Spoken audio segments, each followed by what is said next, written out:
Hey, good evening, ladies and gentlemen. Welcome to Pottsville Apache football on the Arkansas Sports Network. My name is Stephen Glenn. My guest before tonight's Pottsville Apache game is the head coach of the Apaches, Brian Rust. And it was a fun ball game a week ago. That was a nice win for your guys, Coach. It really was. You know, anytime you play a team like Waldron that, has some pieces and some parts that, can hurt you, you always have to understand that, kids look at records and they see that, they hadn't won a game and all that kind of stuff. But, as a coach, you're still worried about coming out and performing. And, we came out and, their first drive, they completed a few passes and really made some plays and went and scored on us. And, you're sitting there like, oh, here we go. And but our guys responded. And, that was kind of the message after the game is, sometimes in these situations, you come out and you can not be focused and things like that. But I really felt like the kids were, and we played extremely hard and did what we were supposed to do. And, I was really proud of them for that. Well, and even after the touchdown, if I remember right, did they not attempt an onside kick? Yes, yeah. Yep, and our guys were all over it. Yes. So that was I thoroughly enjoyed the fact that we were ready for that one. Their quarterback actually threw the ball pretty well coming into that ball game, but I thought your defense stayed with their assignments real well in pass coverage. Really, and again, I credit Coach Kaufman, going into the week because, like last year we really thought they were going to come out in their heavy set and, really try to just pound on us and really milk the clock. And, then they come out and spread. And then this year they come out and, we thought we've seen a lot of spread. And so probably going to come out and spread. Didn't. They came out in the heavy stuff and we kind of shut that down. And then they opened it up to spread on that first drive. And, we adjusted well. And again, the guys were in the right places. And again, it's always hard to know exactly, especially whenever you have a team that has two identities a little bit, to come out and be ready to cover all that. Especially, they were even, doing a little bit of a trickeration there in that first drive. So we adjusted and made them earn it anyway. Yep, sure did. Most certainly did. I thought offensively, maybe the first time all year, I thought your quarterback, Court Johnson, and all of his receivers were on the same page. He made some very good throws. They weren't all perfect, but your guys catching the ball brought him in nonetheless. Yeah, and like I said, you can kind of see the maturation of Court, throughout the season, especially if you just reviewing film and watching, how much he's progressed and, especially last year into the early part of this year, it was, you could see him getting better and getting more comfortable. Now you can watch him and you can see him scanning and picking up the things that Coach Jones has gone over with him, what you're looking for and how we're trying to attack them. So the game planning of it is, man, he does a really good job of wanting to understand what he's supposed to do and then going out and doing it. That part of it was kind of hard early on because it was still a process, and now he's starting to just grasp the entire entity of what we're trying to accomplish out there and really growing every week. And I think it's going to just continue on. His confidence levels up, almost 350 yards passing, and that's what we worked on the last couple weeks, with him trying to get better, and he's really, really stepped up. I thought there were several plays where you could see him. Of course, I don't know the playbook, but sure looked like he was good at seeing the first guy covered, going through his progressions and finding the guy who was open. Absolutely, and again, that's what I was kind of talking about with the, just watching film of him. You can see the head, scanning, and doing the things that we're coaching him to do, and the things that he's, getting better at, and seeing the field and understanding, hey, on this situation, if this guy dies, you're looking for this, and opposite. Either way, he's really looking for those situations. We'll need that maturity and understanding tonight. The Pottsville Apaches on the road taking on the Ozark Hillbillies in a game that will go a long way to determining playoff seeding from the 4A-4. We'll be back with more Apache football after this timeout. Supporting the Pottsville Apaches all season long, smooth running, heating and air, E&F Roofing, Fleet Tire, Point S Tire and Auto Service, The Granite Shop, Tyler Riley of River Valley Realty, Van Horn Welding, and Tyson Foods, Metcalf Trucking, and Premier Facilities Group. Be sure to like, share, comment, subscribe if you're enjoying tonight's broadcast. Since inception, Premier Facilities Group has completed some of the most challenging and rewarding construction projects across Arkansas. Today, our work extends across 4 core markets: commercial and residential building, industrial, and utility. That allows our company to construct projects that help shape and improve the landscape of the River Valley and beyond. A strong local presence and a vast network of resources allows us to provide best-in-class solutions for all of our clients. From small jobs to multi-million-dollar capital projects, PFG's employees and resources are dedicated to serving our clients and delivering strong results.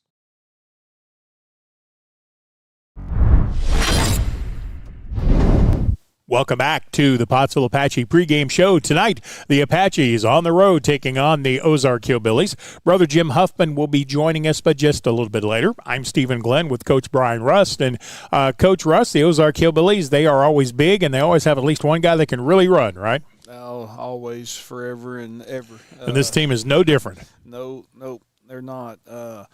Again, they've got several weapons. The little sophomore Skolarski, number 11. You don't think a sophomore is going to come up and be the fastest guy in the conference, and man, you look out there and you put the tape on, and he's got legit speed. Not extremely big. I think he's around 150 pounds, somewhere in that range. But can fly, absolutely fly. And again, they've got another guy at fullback in certain sets, Zero that's got really good speed. I think he took 170 against Boonville. So, across the board, they've got some weapons offensively, and again, they're huge up front as always, and so they present a lot of problems. Well, and the one thing very difficult about getting ready for Ozark is first down, they might come out and run the dead T. Second down, they might come out and run the power I. And then third down, they're going to be in shotgun and spread everything out. How hard is that to get ready for? It's really hard.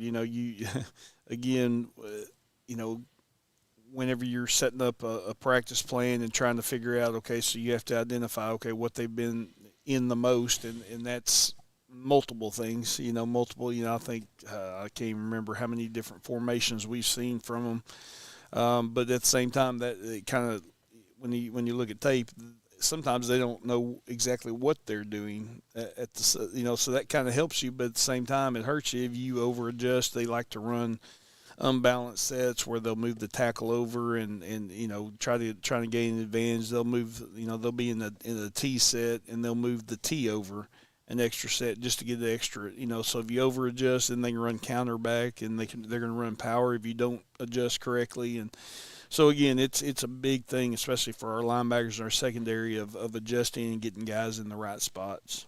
Taking a look at their defense, now no one's going to confuse me for a scout, but one thing that stood out to me is they run 3 linebackers, but the 2 outside linebackers, they walk a couple of steps closer to the line of scrimmage. What are they doing with that? Well, I think more than anything, it's just an attacking style of defense. They are going to send, 6. I mean, we've seen them send 7, at times. So their philosophy is we're going to cause havoc and we're going to make things happen and force you to make plays. And that's what they've shown all year. And again, they've got a couple kids that are really good. Their nose guard, number 29, a big, strong kid, and he's made a lot of plays, Zero. And then all 3 of the linebackers have been pretty good from what we've seen. So, again, they present multiple problems. And, again, they're going to be in their base, but at the same time, you watch it, and there's times where they'll send 2 guys in one gap, and again, that's going to set a guy free if you're not prepared for it. And even if you are prepared for it, that's just something you don't see very often, where you've got 2 guys coming through the same gap. So a lot of times a guy's going to come free. It's just we're going to have to do a good job of blocking the first guy, slowing the other guy down a little bit, and giving us a little bit of time when we're throwing it. But on the flip side is whenever you send two guys in the gap, that means one gap is open. So whenever you hit that gap, you have a chance to have a big play. Yeah, that's the drawback to playing an all-out attacking style of defense. It does give your offense a chance for some big plays tonight. Absolutely, and again, I think we've gone over it, but and again, Ozark is always a tough place to play, and tradition rich around the town and the football team, and so it's going to be a tough place to play, but at the same time, I think it's going to give some opportunities to make some big plays, and again, obviously, momentum is always going to be a huge factor in a game like this. And you take a look at our guys, I think you can see where our entire team is starting to buy in to what you're trying to do, and I base that on the fact that fewer penalties, fewer turnovers, and that's been something early on that kind of haunted us. That's gotten better. It really has, and like I said, we try not to speak of it. And talk so I've cursed the whole thing. Absolutely, Steve. It's like a no-hitter, and you talk, but no, it really, we haven't talked about it a whole lot. It's kind of one of those things. I've had some experience in it for years, and whenever you talk about it, you harp on it, it almost seems to get worse. So, we've kind of gone the other route of not saying a whole lot about it, just continuing to do our ball security drills and all that kind of stuff that we always do, and just amping it up a little bit, not really saying a whole lot about it. Just let's take care of the ball, and it seems to have gotten better. And again, that's the penalty stuff. Obviously, we've talked about we're not the type of team that can get penalties and get setbacks in key situations. It can absolutely kill us.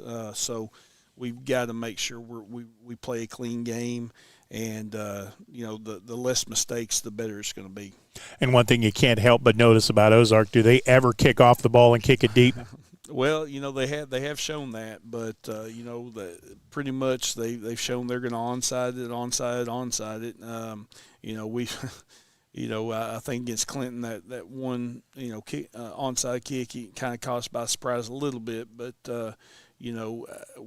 we're going to be prepared for these guys. We've gone over it and over it. But, again, if you have a kicker that can do a really good job, like last night in the junior high game, we wound up kicking 3 of them and got 2 of them and probably should have got the other one. So, when you have a kicker that does well at it, it's hard to replicate that. It's hard to find a guy that can put the right spin in for it to hit just the perfect time where it bounces low. And again, our guys have to be in the right position and just field them clean, and we'll be okay, because doing that, if you recover it, they're giving you great field position every time. So that's a big thing.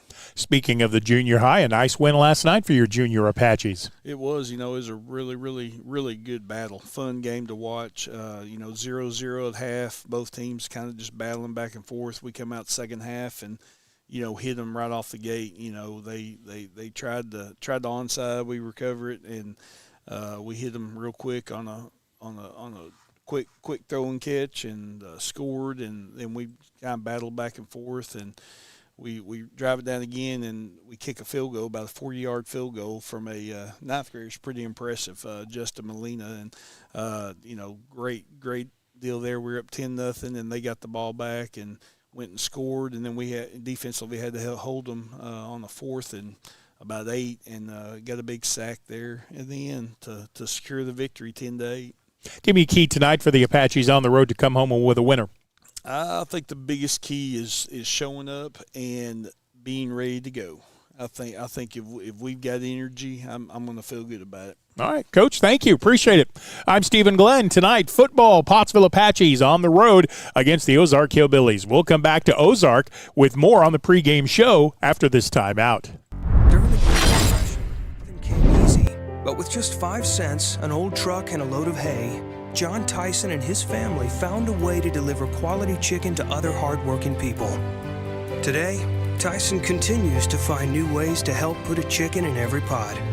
Because people deserve farm-raised chicken of the highest quality. At Tyson, we remain committed to this simple promise: to always keep it real, to always keep it Tyson. A house isn't a home until you live a life there. I mean, home is those movie nights, they're the game days, they're the rush to school. It's really where the memories are made.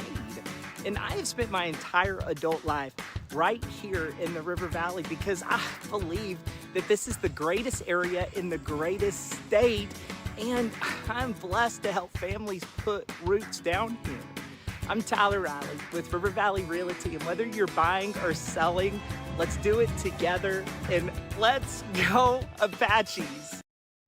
You belong at a school that understands your needs. At Arkansas Tech University, you'll receive a personalized education designed with your interests in mind. Offering over 115 undergraduate degree options, both online and in person, with classes taught by dedicated instructors committed to helping you succeed in your chosen field. Grow beyond your expectations.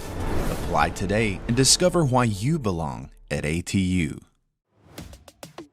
Hey Arkansas, it's time! Dirks is crushing it in the T-Mobile Friday Night 5G Lights $1 million stadium renovation. Scan the QR code right now and vote like your school depends on it, because it does. Vote daily through October the 24th, and let's light up Arkansas athletics. Dirks is in first place. Let's keep them there.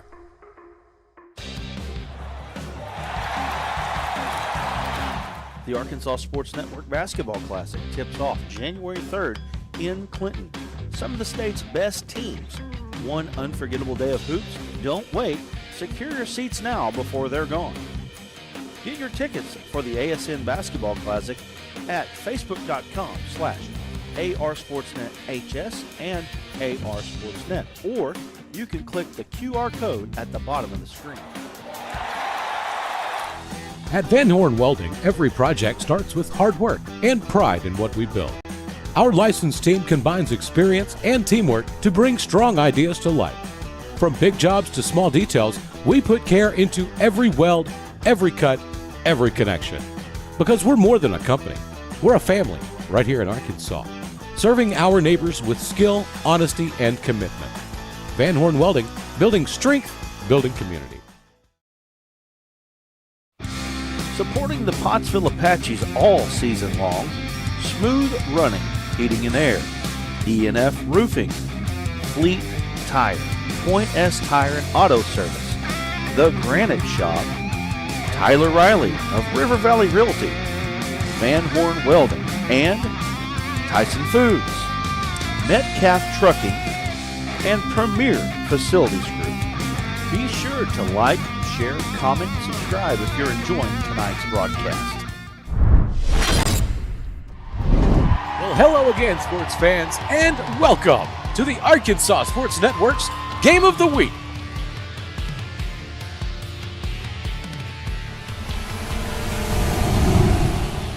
Tonight's broadcast is being brought to you by D3 Auto Sales, by Arkansas Tech University,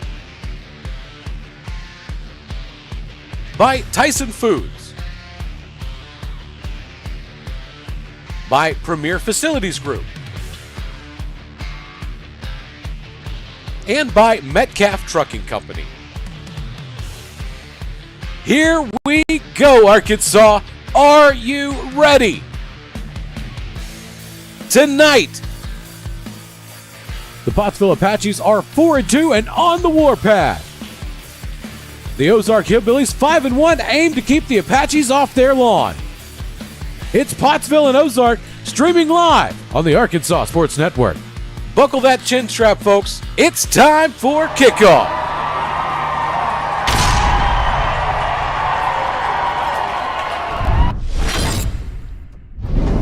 Good evening, ladies and gentlemen. Welcome to Ozark, the home of the Hillbillies. I'm Stephen Glenn, now with you live as the Ozark Hillbillies will be hosting your Pottsville Apaches.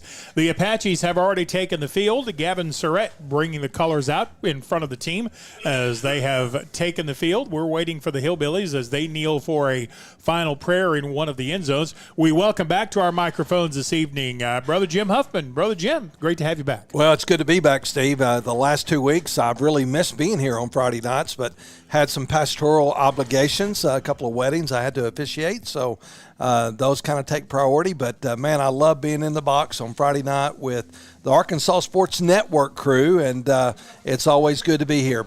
Steve, it looked like the Ozark Hillbillies won the toss, so they flipped the coin tonight, and so they've already won the toss, and I think they're going to receive tonight.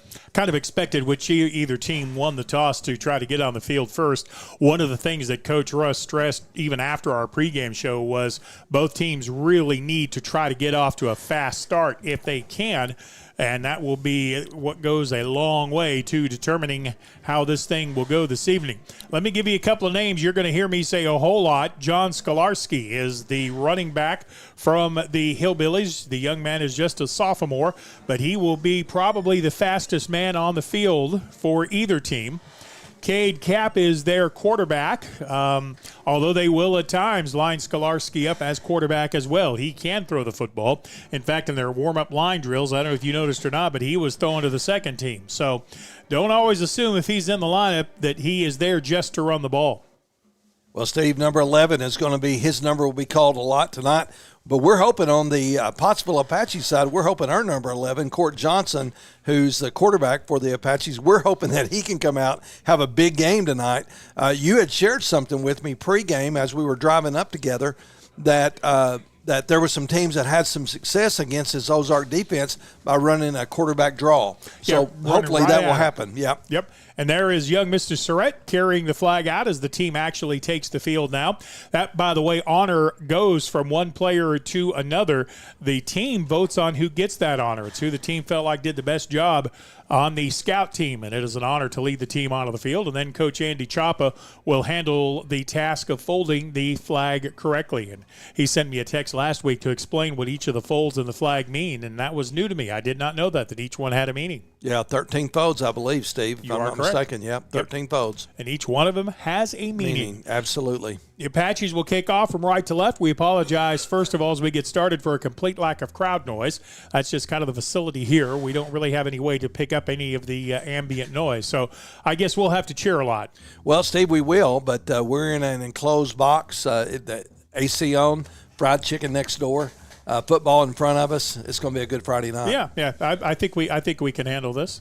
I believe the Apaches will have Carlos Pineda kick off. Let's see who they put down there. Yep, it is Pineda kicking off. Hillbillies have three players deep, including Colton Rawson. Then to his left is Skolarski. They would like Skolarski to get the ball. Pottsville is not. They're going to kick it short, taken at the 35-yard line. Return to the right is Trey Duggar, crosses the 40, gets outside the hash to the 42 to the 43-yard line, and it will be 1st and 10 for Ozark. Yeah, keeping it away from number 11. That would be a wise thing to do. Yep. And, oh, by the way, that may be the longest kick we see tonight. Last tape I saw on the Hillbillies is they like the onside kick. In fact, I watched 2 games, and I think I actually saw them kick the ball deep once. Colton Rawson splits out wide to the left. Cade Capo, the quarterback. I believe that is Skolarski in the backfield. And Skolarski gets the handoff up the middle, crossing the 45, up the hash to the 46, to the 47-yard line, where he is stopped there by Caleb Stansel. Steve, he is quick. Man, did you see how quick he hit that hole that time? My goodness. Well, and the scouting report on him is not only is he fast, it takes about 2 steps for him to get up to full speed. So we will see him carrying the football a whole lot tonight. Well, that's what the guys in the press box pregame, we were talking to those, the local Ozark commentators, and they said the same thing. 1 step, and he can be gone. 2nd down and 6, open field left, 1 wide out to the right side. Pottsville shifts the defensive line out of the dead tee. Give us to Skolarski. He is hit in the backfield by Stansel, and Stansel stood him up, and then here came the linebacking crew to finish the job. That's a loss of 3 on the plate. It's going to bring up 3rd and long. Yeah, big Connor Mitchell, number 30, kind of got the icing on the cake that time. So that's one of the formations you'll see Ozark run from. They'll run from the dead tee. They'll run from an I formation. They'll run from an offset power I formation. They do a lot of stuff, but I'm not convinced they don't just kind of run the same plays, just a different formation. I think it's the same series of plays. Here's a shotgun formation. They bring a motion man across the formation. It's going to be a buck sweep to the left. It's an option. They're going to pitch it to Rawson, and Rawson is met as soon as he caught the football on the pitch. Boy, the Apaches did a good job pursuing that down the line. Well, Steve, this defensive unit tonight, starting out on this first series, Steve, I love the way they're flying to the ball. I mean, you got 11 guys going to the ball. Watch for a fake kick here. That's the other thing. I did not see Ozark punt the football a whole bunch. In fact, I couldn't even tell you who their punter was. It looks like it may be Easton Fox, but, yeah, Pottsville's going to play punt safe here. They're going to put one man deep, and everybody else is still in the box, and I'll be surprised if they rush at all. I believe that may be Kagan Jones back deep. They do kick it. It's a beautiful kick. It's a high kick.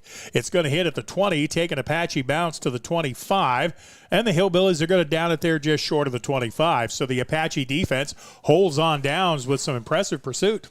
Well, you know, Steve, you were talking about the team that starts off with a fast start, a quick start. Defense did just that for the Pottsville Apaches that first series. And let me apologize for one other thing here because of the way things are situated. Not only do we not get any crowd noise, I don't really have any way to write or keep a stat or drive sheet, so I will apologize for that early on. We are just underway, 9:49 to go. Pottsville with their first possession will start at their 24-yard line. Court Johnson in the shotgun. And they're going to give it to Kagan Jones, and Ozark was looking for that. Ozark's defense likes to try to make things happen. They'll put 9 or 10 men in the box, and Jones had nowhere to run. That's a loss of about 4 going to the right. What Ozark will do is they'll have a traditional middle linebacker, but then their 2 outside linebackers, they walk up to where they are almost defensive linemen. So that does not make it very easy for you to run the football unless you show them some kind of misdirection. They're going to overload you at the line if they can.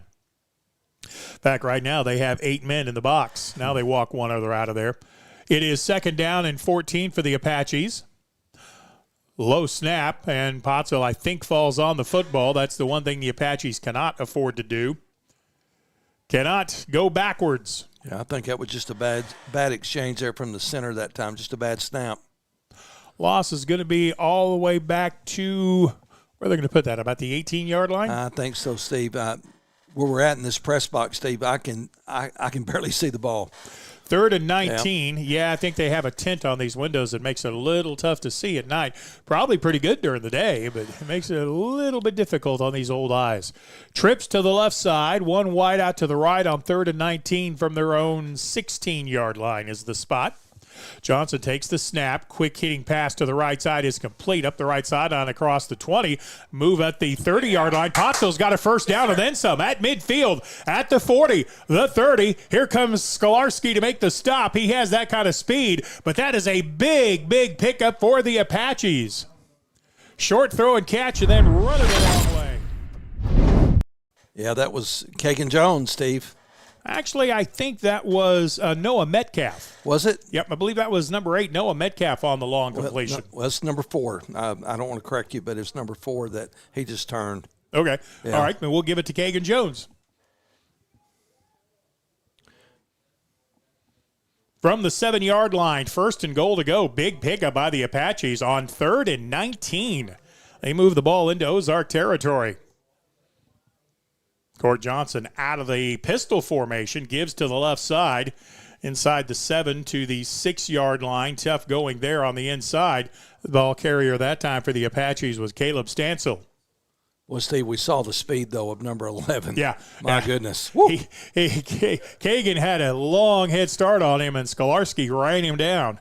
Skolarski came a long way. Let's see if the Apaches can put it in the end zone nonetheless. It's going to be 2nd and goal from the 5 after a pickup of 2. Stansel, the only back in the backfield behind Johnson. Johnson takes the handoff. He pulls it. Johnson goes to the right side. Stacked up at the 5, maybe the 4-yard line. You may run it into the end zone, but I don't think you're going to run it straight ahead. Ozark is really selling out to try to stack up. Well, Steve, you talked about their defensive line earlier, and, man, those guys are really big. Got to give them misdirection. That's what they did with the successful pass completion. They showed all the motion to the left side and then came back to the right. And they were able to make a big play out of it as Kagan Jones was able to break 1 tackle and then outran most of the defense. Yeah. Not all of it. Yeah. Keaton Ashmore just came in as a wideout. number 3 for the Apaches. He's going to go wide to the left side, 4 wideouts in the formation. They bring a man in motion from left to right. Johnson back to pass. Over the middle has a man. It's complete in the end zone. Touchdown, Pottsville. Keaton Ashmore with the catch in the end zone.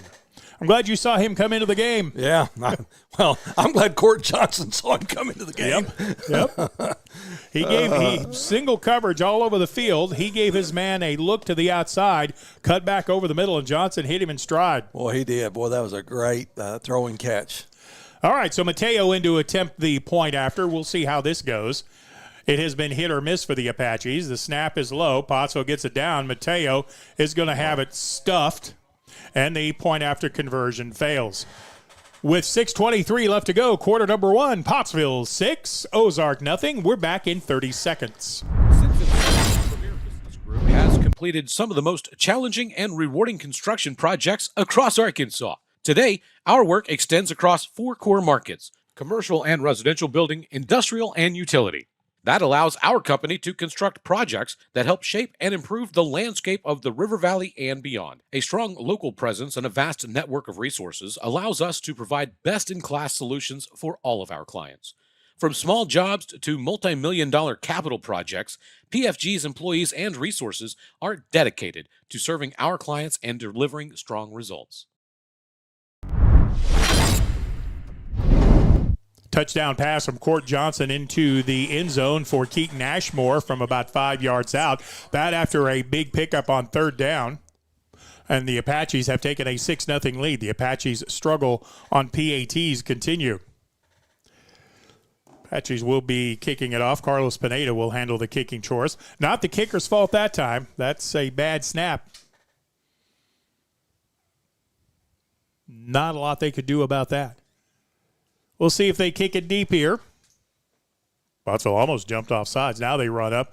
High kick is going to come to the near side of the field, fielded at the 17-yard line. And on the return is going to be Rawson. He hits open field at the 45, driven out of bounds on the near sideline by the Apaches. Weston Poole making the stop on the special teams play. See if I can stand that up and it'll stay there.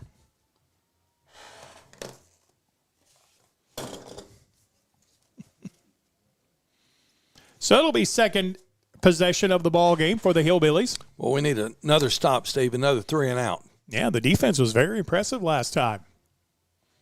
Hillbillies send Colton Rawson wide to the left. They are in the dead tee this time. Quarterback is Cap. And let's see where Skolarski is.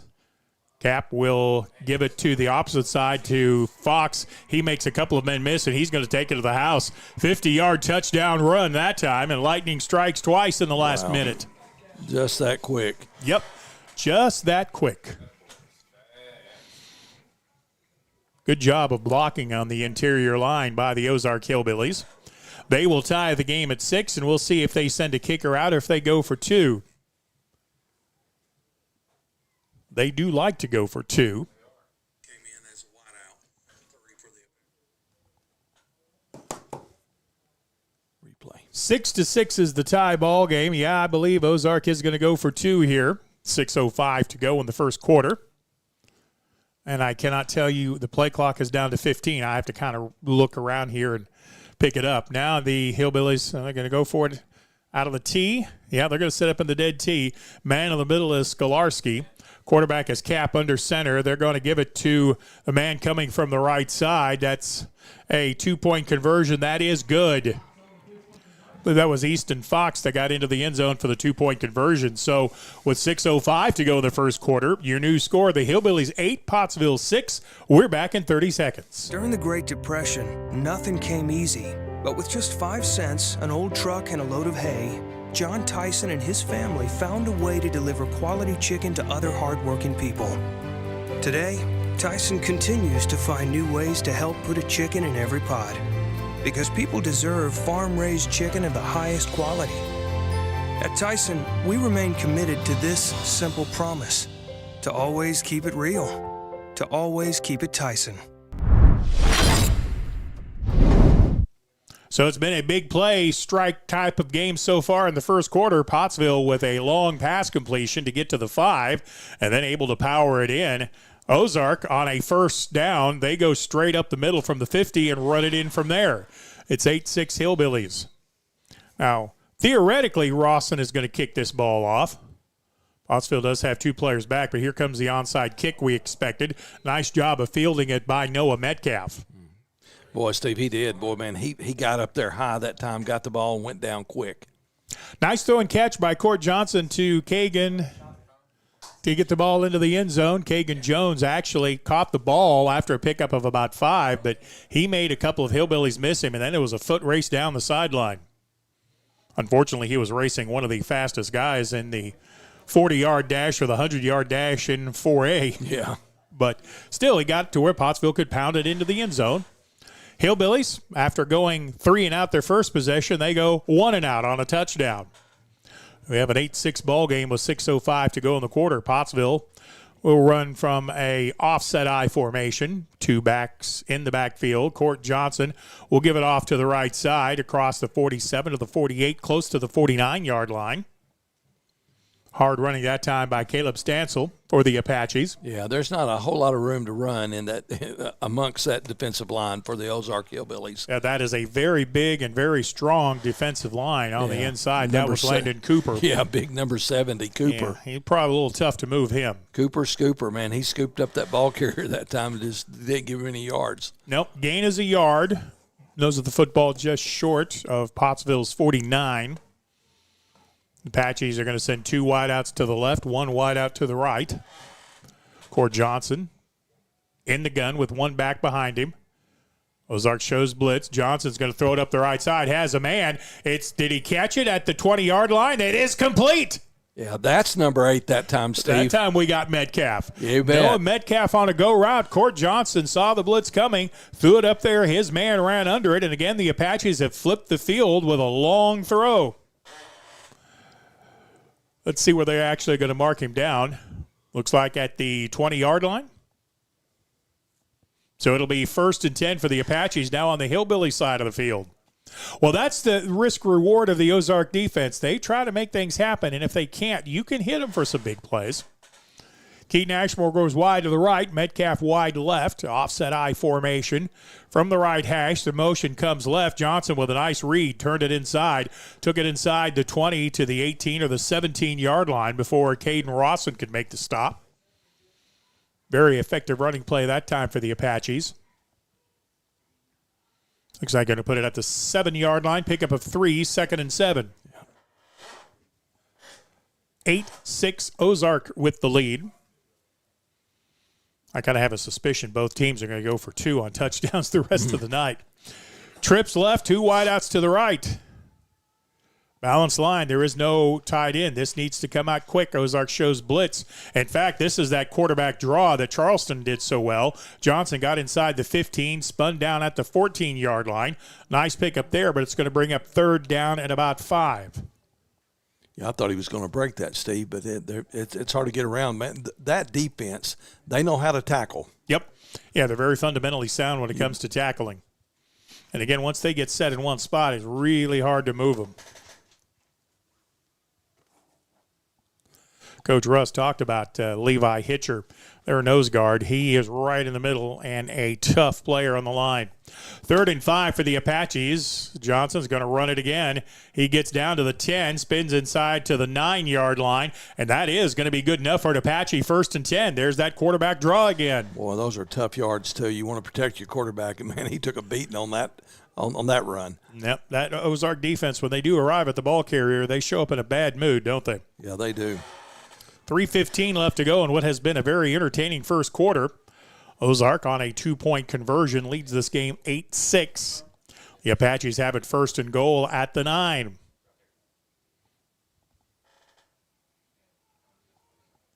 Trips to the left again, 1 wide out to the right, 1 back in the backfield.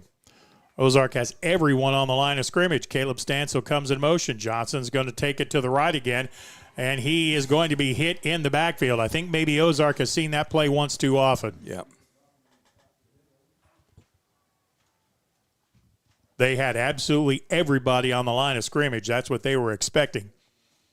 Now, the plus to that is you had single coverage everywhere, so if you come up in the same formation, you may get some coverages that you like. Pickup is a yard for Court as he got from the 9 to the 8, 2nd and goal from the right hash. Weston Poole goes wide to the right, along with Metcalf. Trips to the left again. Ozark showing blitz, quick pass to the right side is going to be complete behind the line of scrimmage. That went to Poole. He went up the right sideline, went out of bounds, out about the 6, I think. Very short gain on the play. Where Poole caught that, he had to go 5 yards to even get back to the line of scrimmage. Third down, goal to go. See what the Apaches come up with here. Again, they're going to put trips to the left side, 2 wideouts to the right, empty backfield. Stansel's lined up at the innermost side of the left side of the formation. I wonder if he can run a post pattern. And we're going to have a whistle, which, by the way, we cannot hear the whistles up here. Oh, the line judge threw a flag, Steve. I guess it's going to be.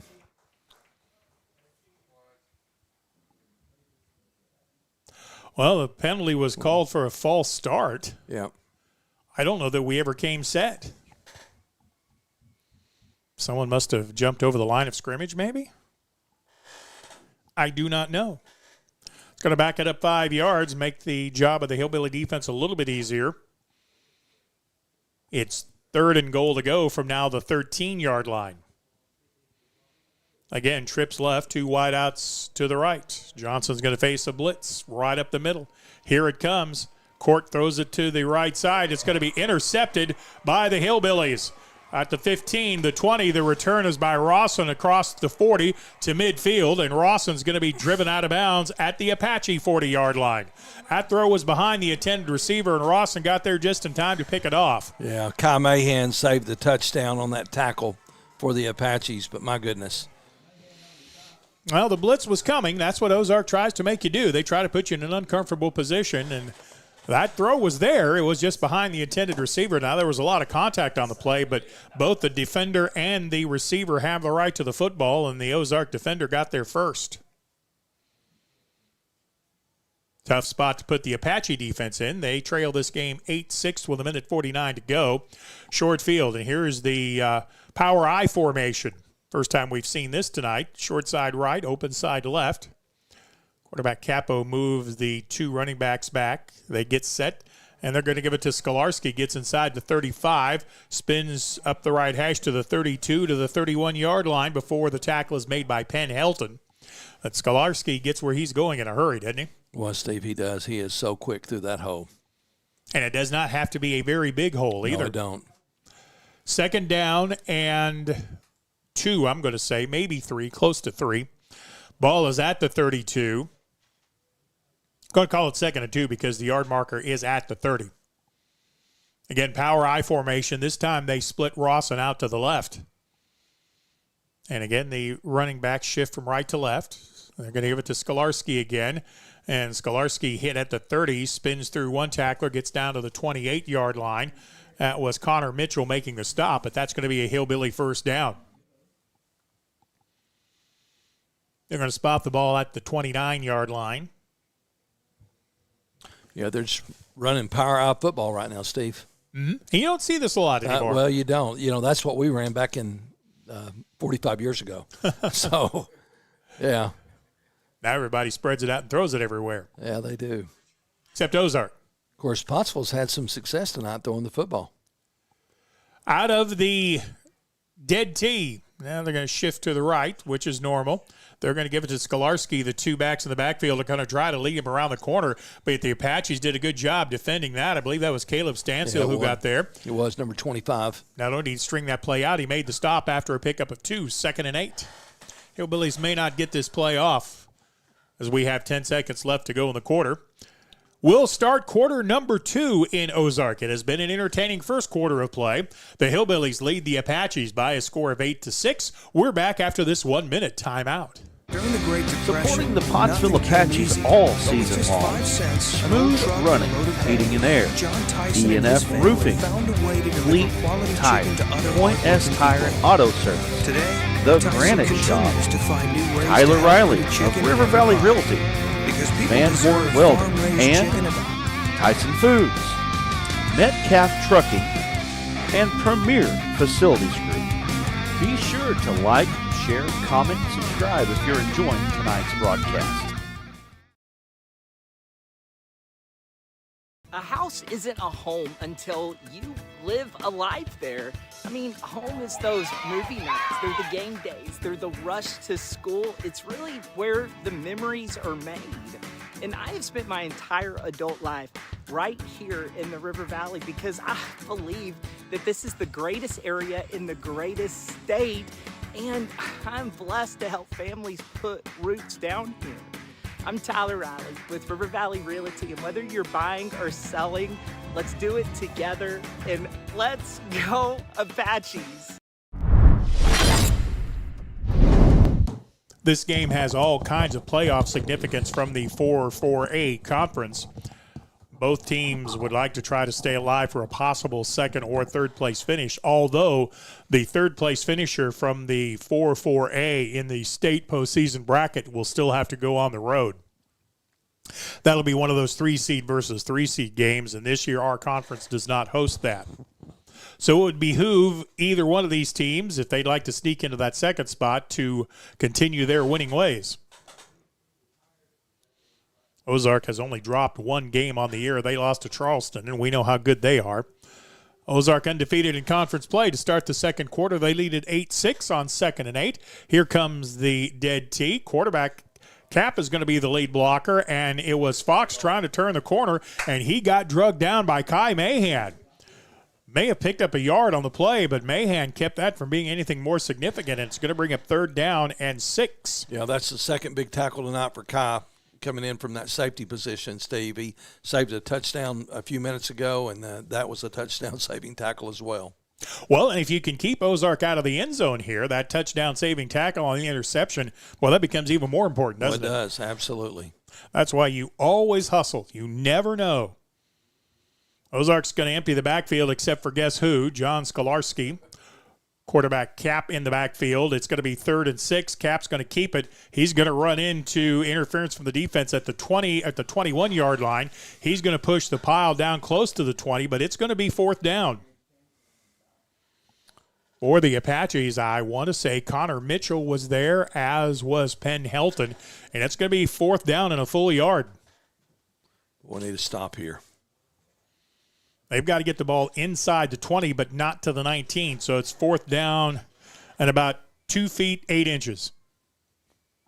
See, I got my little golf range finder. Well, I see that. All right, 4th down play here out of the dead tee. No surprise. I bet Cap may just keep this straight ahead. And he's going to give it. No, handoff to the left side. Ball carrier, I believe, was Moreland, his first carry. He stacked up right at the line to gain, but I think he might have fell forward far enough to get the first down. They may have to measure this. Well, let's see, Steve. I mean, it's right at it. It depends on where the spot is. Yeah, Pottsville got a good spot on that. I thought that the ball carrier may have got a little further down. He said first down. Yep, it's a 1st and 10. Boy, Pottsville's defense did a good job making them earn it there. If they didn't needed any more than that, they'd have been over on downs. Ozark does a lot of different things, but they still basically like to come straight ahead right at you. Smash mouth football. It is. Yeah, it doesn't matter if it's the offset eye, the dead tee, the shotgun. They still want to go right at you, and they're pretty good at it. From the 19-yard line, 9:57 and counting, quarter number 2, 8-6 Ozark. Ball is deep in Apache territory. Cap the quarterback. Skolarski the back. They're going to give it to Skolarski. He's going to try to sweep to the right side. An Apache player was pushed in the back, so this is going to score, but it's coming back. It's coming back, yeah. Yeah. Logan Wilson had a good spot there, and an Ozark blocker pushed him in the back. It's pretty obvious if my old eyes can see it. We'll see what the white hat has to say. I have been wrong a bunch tonight, but they are pushing the Hillbillies back. Move the ball back to the 29-yard line. It'll be 1st down and 20. Yeah, and the Apache defense was in a spot there to make the play, too. If the Ozark blocker hadn't pushed him, that was going to be stacked up for a loss of a yard, I think. 8-6, Hillbillies by the distance of a 2-point conversion. Hillbillies are going to send a slot to the right side. No, in fact, 2 wings on the right side. Almost a double wing formation. And the quarterback Cap is going to keep it coming left away from the wing. Oh. He fumbles the football. Let's see if anybody got to it. I don't think so. The Apaches had a man there, but it goes out of bounds, or did big number 53, Jacason Ross, get over and covered? Either way, it's going to be Ozark ball. Yeah. I think it went out of bounds, Steve. Might have been Ross got there to keep an Apache player from coming up with it. Nonetheless, pick up his 2 on the play. It's going to be second down at 18. Yeah, I can't believe a guy like Jackson Ross is out there, man. He's a little bitty guy. Yeah.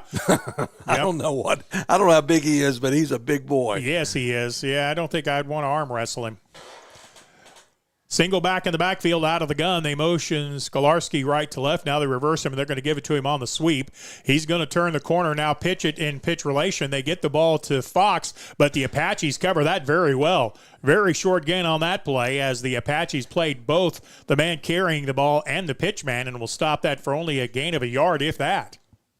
Yeah, that was good. That was a good read on the defense that time. I want to say that was Kai Mahan over there, that if he didn't make the stop, he at least made the pitch man go further outside than he wanted to, and the pursuit got there. Yeah, Kai's playing some good football tonight, Steve, from that safety position.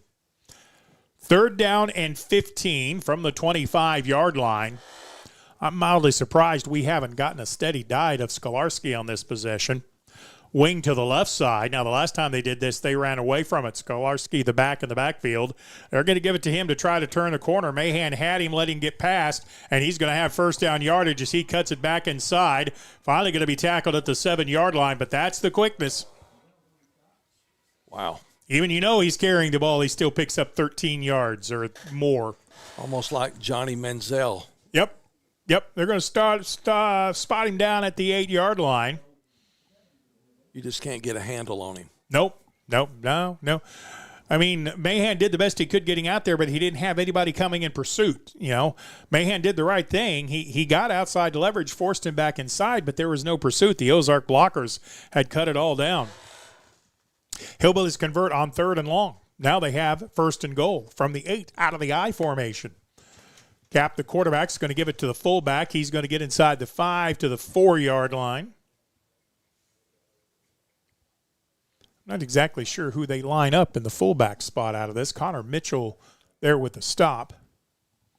I want to say that was Easton Fox, the ball carrier. I think when they go to the I, they line him up as the up back.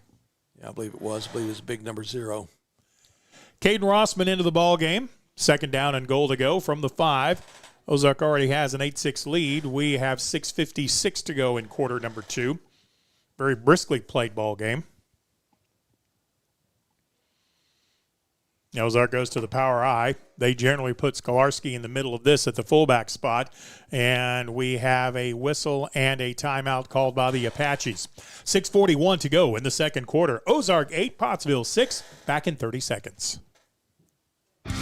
Supporting the Pottsville Apaches all season long, Smooth Running, Heating and Air, E&F Roofing, Fleet Tire, Point S Tire and Auto Service, The Granite Shop, Tyler Riley of River Valley Realty, Van Horn Welding, and Tyson Foods, Metcalf Trucking, and Premier Facilities Group. Be sure to like, share, comment, and subscribe if you're enjoying tonight's broadcast. I think maybe as much as anything, this timeout might be about letting the Apache defense rest a little bit.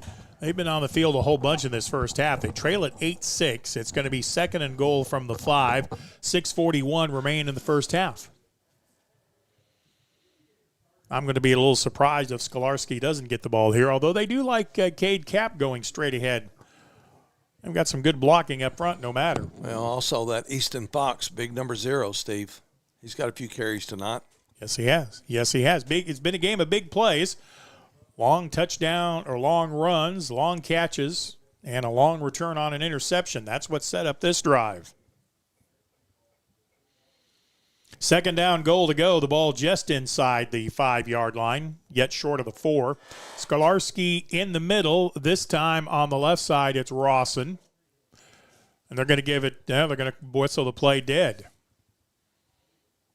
So let's see what happened here. I do not have a clue. A lot of fans will tell you I don't have a clue most of the time. So dead ball foul, Pottsville offside. So they'll move it from the 5 to the 2.5. Boy, after call timeout and you line up offside. Second and goal to go from the 2. 8-6 Ozark with the lead. The Apache defense trying to make a stand here after an interception. Yeah, you see some of the Pottsville defense with their hands on their knees. Yep, they have been working hard. This time Fox is the back on the left side, and it's going to be straight ahead. And is it into the end zone? I haven't seen a signal. Nope, that's going to be stopped short of the goal. The Apache defense stopped that right at the goal line. Would be nice to get a turnover here. Just force a fumble. That was Caden Rawson, the ball carrier. Third and goal to go. Ozark's going to go in a hurry. They're going to give it to Easton Fox. He's met at the goal line. Ozark says it's a touchdown. Now the man in the striped shirt agrees. Touchdown, Hillbillies. They lined up and went in a big hurry that time. And it worked.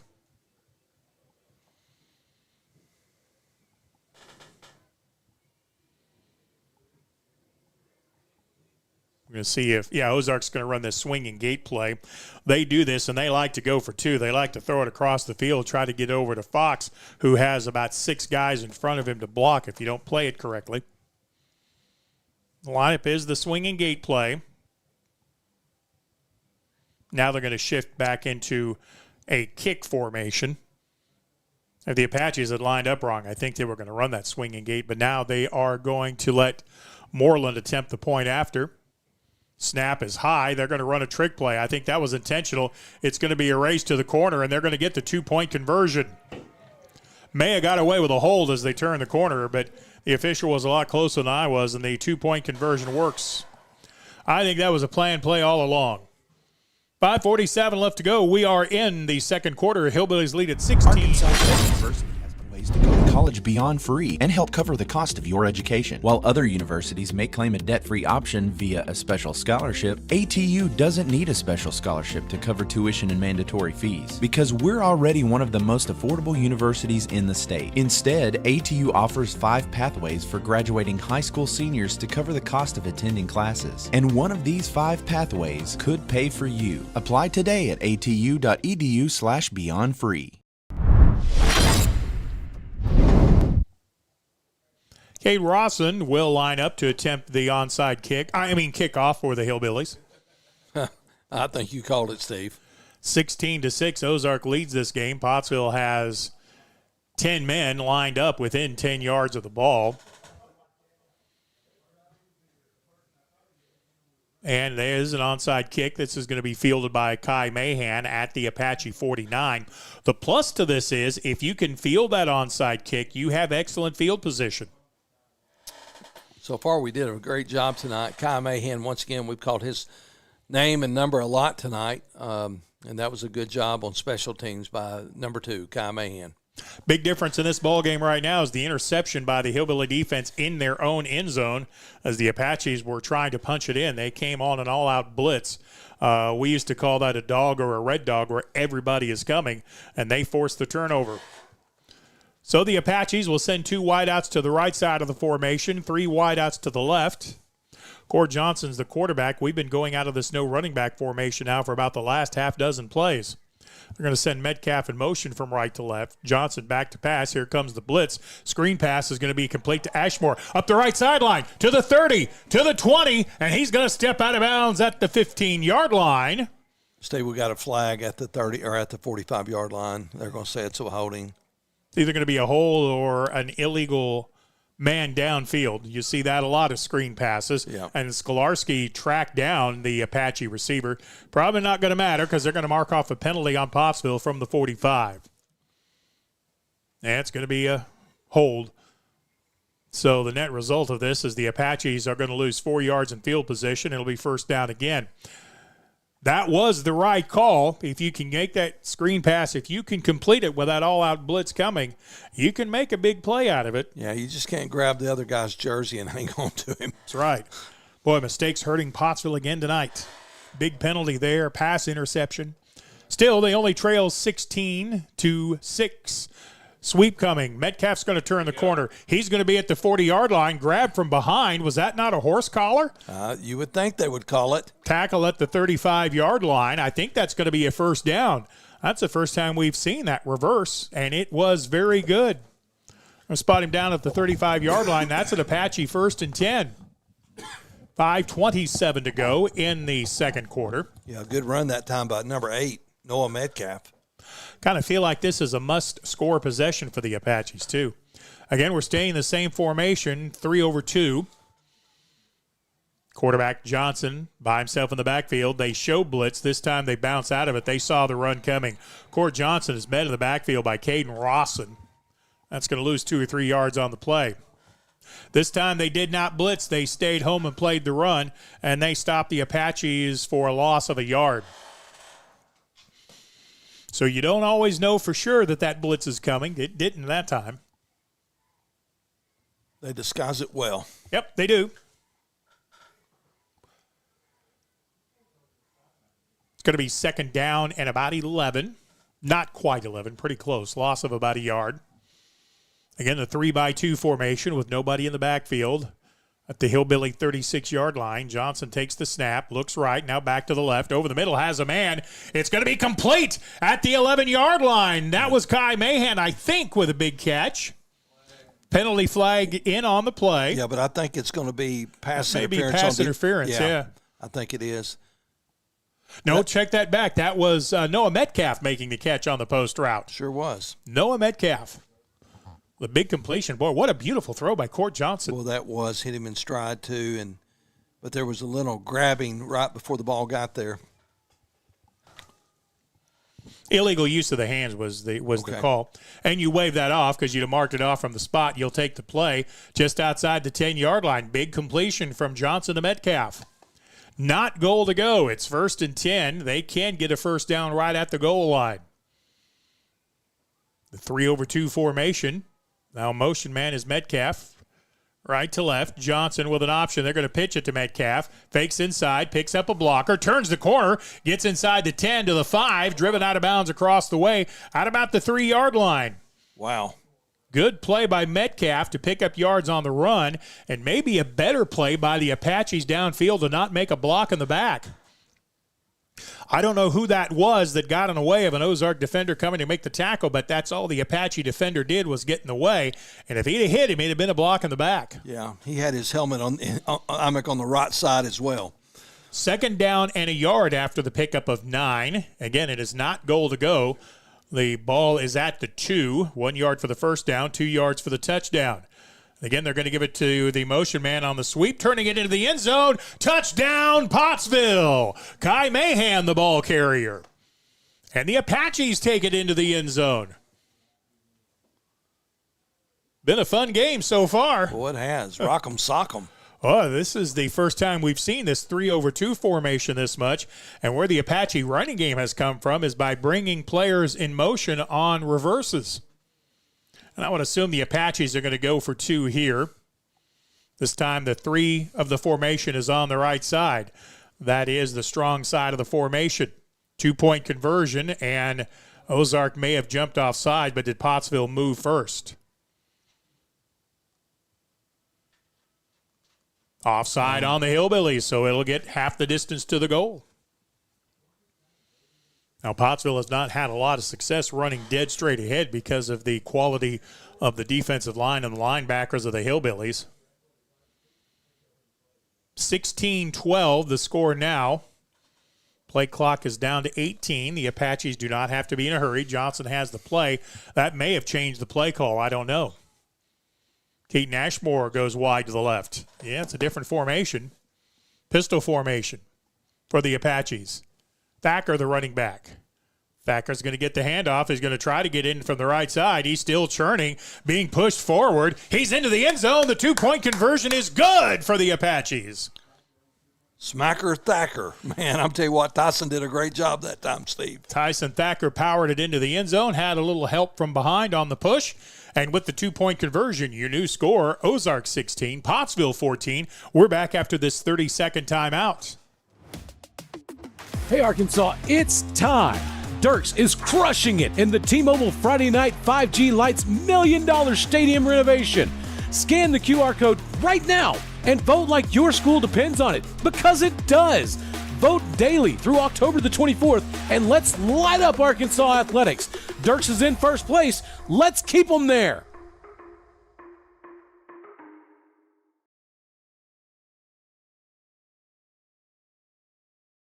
Version of an onside kick here. An interesting score for you. Is that a third quarter score? Second quarter score. Lamar Warriors 14, Dardanelle Sand Lizards 7 in the second quarter. Dardanelle may have a bit of a letdown after that big win they have over Clinton. Well, Steve, they very well may, but also Lamar's got the ball and they're driving right now. I believe that's what Justin said just a minute ago. Yeah, it's 1st and 10 on the 15. Wow. On Dardanelle's 15? Yes, Dardanelle's 15. All right, so the Apaches are in kick formation. Ozark has 3 players deep. Carlos Pineda will do the kicking. Let's see where it goes. It is a deep kick. Boy, he got all of this one. It's going to be fielded at the 10-yard line. And the return by Fox, he's waiting for blockers, now brings it up the field, gets hit at the 30-yard line, fights his way forward to the 32 or the 33-yard line. Host of Apaches there, including Trig Kaufman, in on the play. Big number 10, Trig Kaufman. Oh, this is the worst field position either team has had to start a drive. No kidding. Warriors. You see where my mind is. The Apaches lead at 16-14 with 3:26 left to go. No, I'm not rooting for a team in that game. Well, no, you're not. And, of course, they're wearing purple. Or is that orange and black, Steve? Yeah, it could be. Could be. Well, let's see what Cade Cap and the rest of the Hillbilly defense has. They have one back in the backfield, again a wing, and they send both wingmen in motion. Now they both have to reset, which they do. Apaches move the line to the left. Quarterback Cap's going to keep it. Has blocking across the 40 to the 45 to midfield at the Apache 40-yard line, and he'll fight his way down to the 35-yard line. Tackle made by the Apaches, Eli Morris, but the quarterback Cap broke about 3 tackles on that play. He was determined, Steve. I mean, he looked like Scattaboo for the Giants. Yeah, he did. And I'm going to say a big shout out to Levi Hitcher, the big left side of the offensive line. He actually occupied 2 Apache defenders to open that play up. So the field is flipped now on the 35 of Pottsville. Again, kind of a wing set on the right side. They're going to give it to Skolarski. He's going to cut it inside the wing, cross the 30 to the 25, still fighting forward to the 20, down to the 19-yard line as he gets some help from his friends.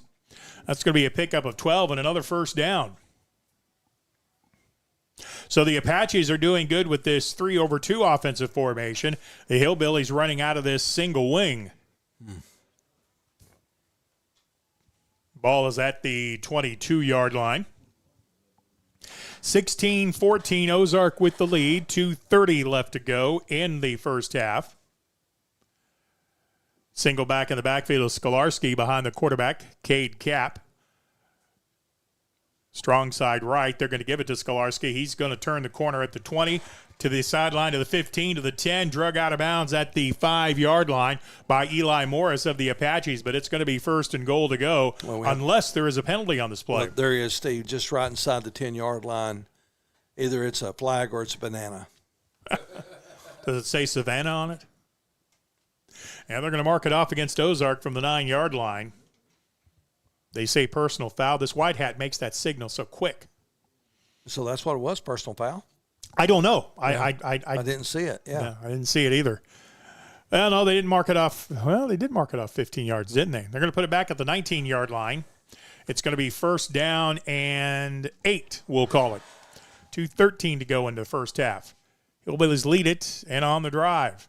They're going to give it to Skolarski. He's hit, spins away from one tackler, gets up the left sideline, driven out of bounds at the 8-yard line. Looked like the same play. Yeah, it was the same play, only this time he spun out of a potential tackle. You can't hit him high. You hit him up around the shoulders, he's going to spin out of it. Not quite goal to go, but it is a first down. Well, it is goal to go. I'm sorry, at the 7-yard line. First and goal with 2:07 left to go. Hillbillies get the play call from the sideline. Let's see. I would think they're going to get a heavy dose of Skolarski running the football. They're going to send Casey Moreland wide to the right. I think he may be window dressing. It's going to be Skolarski in the backfield with Cap. They're going to give it to Skolarski. This time the Apaches collapse on him as soon as he gets the ball at the 8-yard line. They're actually going to lose 2 yards on that play. That time the entire defensive interior line stood up the offensive line. Aiden Gaines, I think, was the first Apache there to make the tackle. 1:48 to go and counting. We are in the second quarter. Hillbillies lead at 16-14. 20 on the play clock. It's probably going to be about 1:20 left to go in the first half by the time Ozark snaps this ball. They still don't have a play call into the game. So they're going to run all of their time. Play clock down to 7. Are they just going to let time run off here and then call timeout? That's what they did, huh? I do not understand. 1:21 left to go in the second quarter. 16-14. The league belongs to Ozark, as does the football. We're back in 30 seconds.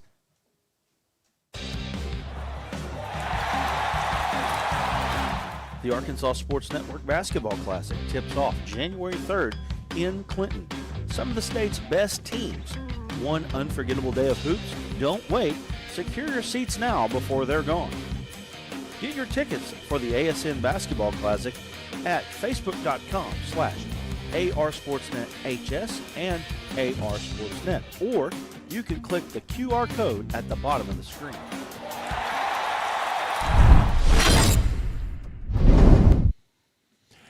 So the Ozark Hillbillies apparently are trying to use their timeouts to make sure the Apaches have no time on the clock because, to be perfectly honest, neither defense has been really good at stopping the other offense. Big difference in this game right now is the pass interception that the Apaches threw in the end zone. The big plays for the Apaches have come on pass completions, though. And then last time they won with a 3-over-2 formation, which you would think would be pass formations, but the Apaches moved the ball down the field with reverses coming from the wide receiver core.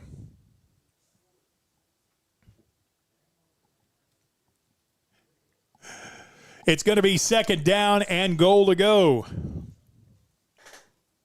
So we got an update on the Dardanelle Lamar. 21-7, the lead belongs to the Warriors at their home place. And you know as well as I do, that's a hard place to win. Single back in the backfield. Cap takes the snap, rolls right, under pressure. Pass is going to be complete at the 4-yard line, but then the tackle made by the Apaches. It's going to be third and goal. Pottsville played that well. Well, Steve, they did. And, I mean, those guys are scrapping out there, man. Yep. There's some helmet and pads popping. Good pass by the quarterback, Cap, to hit his receiver, but the Apaches made the hit as soon as the ball was caught. It's going to be third down and 5. And let's see where Skolarski's going to go after the handoff. By the way, Ozark does have a play where they direct snap it to him at a running back spot, too. We might see that right here. Yeah, we haven't seen it so far tonight. Again, Ozark's just letting time run off the clock. Tick, tick, tick, tick, tick. We're down to 30 seconds left to go in the first half, or I say 32 seconds left to go as the Hillbillies take a timeout. 16-14, Ozark with the lead. We're back after this 30-second timeout. At Van Horn Welding, every project starts with hard work and pride in what we build. Our licensed team combines experience and teamwork to bring strong ideas to life. From big jobs to small details, we put care into every weld, every cut, every connection. Because we're more than a company. We're a family right here in Arkansas, serving our neighbors with skill, honesty, and commitment. Van Horn Welding, building strength, building community. Well, I will say I have to classify the time management by the Ozark Hillbillies as interesting. as they have let an awful lot of time run off this clock. It's going to be 3rd and goal to go. They do have another timeout left, so if the Apaches stop them here, they can stop the clock and try for a 4th and goal play. By the way, what a great job by the Hillbilly cheerleaders tonight. They are in their pink outfits celebrating breast cancer awareness. I don't know if you celebrate that or not. Well, they support it, Steve. They support it, and they're raising money for it. I have the 50-50 drawing winning ticket in my hand. No, I think I have the winning ticket. I think all of us have a winning ticket up here. We very well might. All right, big play coming here. 3rd and goal to go. Now Ozark's in a hurry. Cap and Skolarski, they motion 2 men from left to right. That's a wing. They're going to give it to Skolarski. He gets away from 1 tackle, gets to the 2. And did he get to the end zone or did he fumble the football? Oh, Steve, he dropped it, and I think we got on it, but I think he said he'd already crossed. The officials say it is a touchdown before the fumble. You're not going to get that call on a road game. No. Justin, I don't know if you can do a replay on that or not, but it was a fumble. Yeah. Yeah, you're not going to get that call at Ozark against the Hillbillies. So Skolarski in with the aided touchdown. 22-14. So now the time management by the Hillbillies works out perfectly, as the Pottsville Apaches really do not have a lot of time here. Now they will theoretically get the ball to start the 3rd quarter. And I think the Hillbillies got a definite dose of home cooking on that lack of a fumble. From the I formation as they go for 2. Play fake, Cap back to pass, looking left, throws it up for grabs, and it's knocked away in the end zone, incomplete. Could have called offensive pass interference if you don't wanted to, but the 2-point conversion fails. So with 27 seconds left to go in the half, it is Ozark 22, Pottsville 14, back in 30 seconds. Since inception, Premier Facilities Group has completed some of the most challenging and rewarding construction projects across Arkansas. Today, our work extends across 4 core markets: commercial and residential building, industrial, and utility. That allows our company to construct projects that help shape and improve the landscape of the River Valley and beyond. A strong local presence and a vast network of resources allows us to provide best-in-class solutions for all of our clients. From small jobs to multi-million-dollar capital projects, PFG's employees and resources are dedicated to serving our clients and delivering strong results. The Hillbillies lead this game. 27 seconds remain in the half. This is one time I think you may see the Hillbillies kick the ball deep. They don't want to give the Apaches a short field. Impressive drive by the Hillbillies, stepping into the end zone. We'll say just before the ball was knocked loose, that the Apaches did recover. It will be Caden Rawson to kick the ball off. Rawson's run up, and his kick is a line drive to the left side. The Apaches are going to pick that up. Kaufman gets away from one group, trying to fight his way loose at the 15-yard line. He's tackled, and then a Ozark player comes in late and hits him. I guess we're not going to call that either. Yeah. Evan Estep actually came in pretty late there wearing the pink jersey or purple jersey and took a late shot. But they didn't call it. Well, the Apaches do have 2 timeouts. Court Johnson is quite capable of hitting some long passes.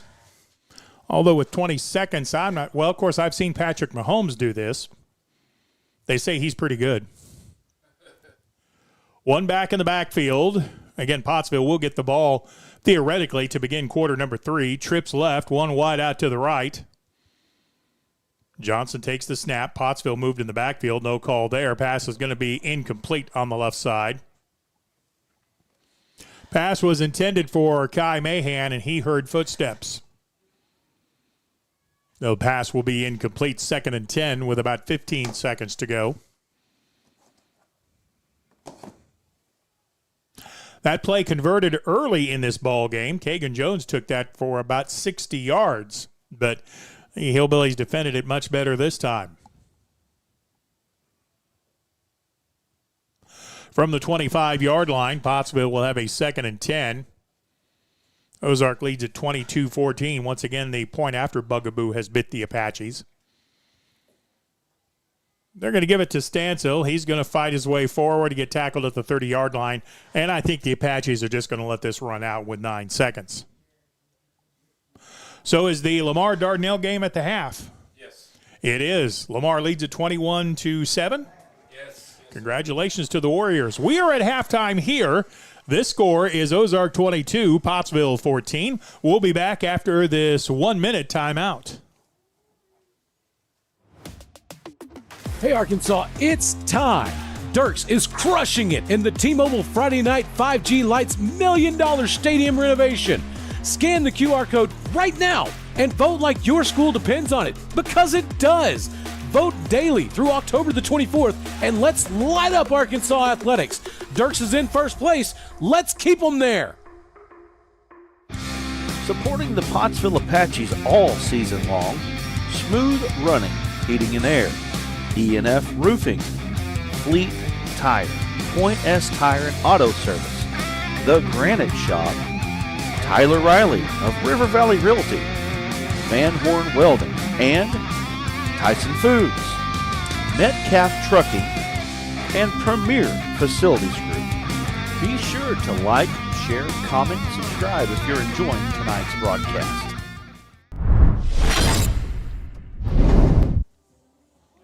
I thought you were going to do scores.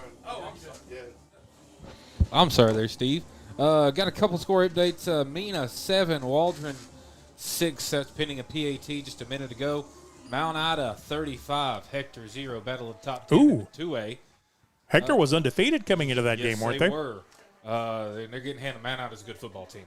Atkins 10, Melbourne 0. And Cross State Rivercrest 28, Walnut Ridge 22. And you left out the most important score. Oh, I was getting there. Lamar 21, Dardanelle 7. Woo! Go Warriors. Here in Ozark, the Hillbillies lead the Apaches 22-14. It's been a first half of big plays by both offenses. Probably, Jim, the big difference in this is the Hillbilly interception in the end zone that not only thwarted an Apache drive, it set up a Hillbilly touchdown. Well, Steve, anytime you turn the ball over, you don't want it to end up in points for your opponent. But that's exactly what happened. We were knocking at the door, getting ready to take a score. Could be the difference in this ball game right now. But hey, they played a good defensive play there. They got the pick in the end zone, and it turned into a touchdown for them and a point after touchdown, 2-point conversion. Very entertaining first half of football. Pottsville should get the ball to begin quarter number 3, although the Hillbillies do like the onside kick.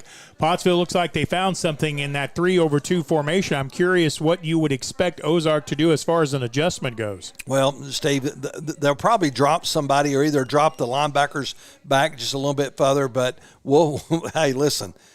This is a crazy ball game. Who knows what they're going to do? But I know one thing. Number 11. Yeah, Skolarski. Skolarski. Yeah, he's the for real the deal. Hillbillies. He's the real deal, and we'll see a lot of him this second half of play. I would sure think so. All right, at the half, the Hillbillies lead the Apaches 22-14. We'll come back with the second half from Ozark. I'm Stephen Glenn. So long for just a little while.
Welcome back to Ozark. Halftime festivities have pretty well concluded here at the home of the Hillbillies. I know that because there's a rather intimidating-looking hillbilly at the 50-yard line with a gigantic weapon and biceps about the size of an offensive lineman in the NFL. Ozark leads this game 22-14. The story tonight has been big plays. Pottsville with a couple of long completions, a couple of long runs. Hillbillies doing it mostly on the ground. We told you before the game that John Skolarski, the sophomore running back, was the real deal, and he is. Yeah, you weren't lying, Steve. That young man is fast. I don't keep individual stats, and unfortunately I don't really have space here to keep my drive charts either, but I can tell you that if Pottsville gets the ball after the Ozark kick to begin the third quarter, it will be imperative that the Apaches find a way to score, and then you've got to find a way to stop that Hillbilly offense. And so far this year, the only team I've seen do that is Charleston, and the way they did it was by keeping Ozark on the sideline. Yeah, we need to do just that. Keep the ball in our offense's hands, run some time off the clock, and get this score. We got the first possession in the second half. Let's do it, Steve. Well, and again, don't assume that the Hillbillies are going to kick this ball off. That is true. Now, I understand we can see on the sideline across the way that for the Apaches, number 4, Kagan Jones, is in civilian attire. He does not have his uniform on, so we will hope and pray that it is nothing serious. We do not expect to see him in the second half. Talk to his dad. He's going to get looked at tonight as soon as they get home. Trig Kaufman will be back deep. Trying to see who else is back deep for the Apaches. Looks like Trig Kaufman and Keaton Ashmore are the duo that are back. And then everybody else for the Apaches is within 10 yards. Hillbillies will line up in kick formation. Again, I will remind you, they do love to onside kick, and here they come. They're going to try an onside kick, and the Apaches were waiting for it and fell on it. Nice job by Penn Helton coming up with the ball, and the Apaches will have 1st and 10 in pretty good field position. Our Apaches have showed off their good hands so far tonight, Steve. Yep, that onside kick has not provided any results for the Hillbillies so far. The big play in this game, or the big difference-making play, was the interception that the Hillbillies got in their own end zone as the Apaches were trying to drive to tie the football game up. They came with a blitz, and pass was behind the receiver, and the Hillbillies picked it off and then turned that into a touchdown on the ensuing drive. Pottsville ball 1st and 10. They're at their 46-yard line. Trips left, one wide out to the right. Court Johnson is the quarterback in the backfield. Motion man comes from the left side of the formation to the right. That's Kai Mahan. Johnson back to pass, looking right, and he is going to get buried. He pumped once, and that was just enough time for Aiden Richardson to get there on the blitz and sack him for a loss. Not a lot of time to survey the field against this Ozark blitz. Big loss on the play. Looks like they're going to lose back to the 38-yard line. So that's going to make it 2nd down and about 20. Welcome back, Brother Jim. Well, Steve, one thing we need to do, we need to get the ball and score to start this third quarter. I was talking to Coach Duggar at halftime, and that's what he said. He said, we got to go score. Got to go score. There's that 3-by-2 formation again, and again in the motion man, Metcalf coming left to right. And he'll turn upfield. Johnson back to pass, looking left the whole way. Has a man, but is underthrown at the 48-yard line. He had him.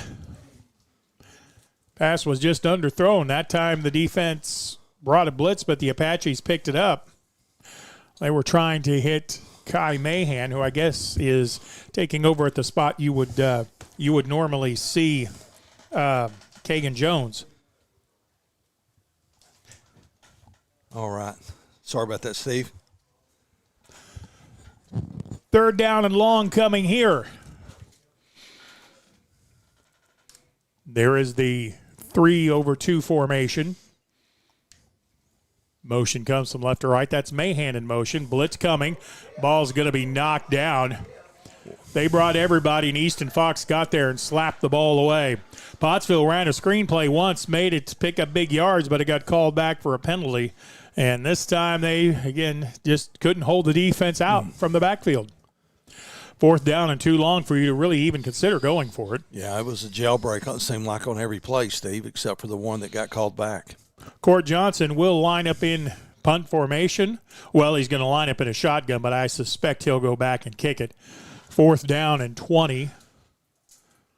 Yeah, now he's going to back up, and Ozark will back up probably Skolarski to receive the ball. Quick kick is on the way. Ozark almost got that. Kick is away from Skolarski. It hits at the Hillbilly 37, rolls out of bounds at the 35-yard line. Oh, Pottsville really needed points there, unable to get it, so now the defense has to come up big if they can. Yep, need to stop here and get the ball back. Skolarski must be close to, if not over, 100 yards already. Again, I don't keep individual stats, and I apologize. From the 36-yard line is where they're going to mark it out of bounds. Cade Cap wears number 8. He is the quarterback.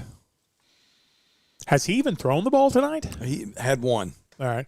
Yeah, one pass, I believe. I know when you run the ball like they do, there's not a lot of reason to throw it, is there? Casey Moreland and Colton Rawson come wide to the left. They shift the wing from the right side to the left side of the formation. Skolarski gets the handoff. He's coming to the wing side. Apaches try for a tackle in the backfield. Miss it. Skolarski's gone. I don't think the Apaches got a hand on him. Wow. 64-yard touchdown run. I guarantee you he's over 100 yards now. Oh, wait a minute. Everybody's coming back. Was there a penalty flag on the play? Yeah, far side. Far side of the field, right by the marker. False start. Wow.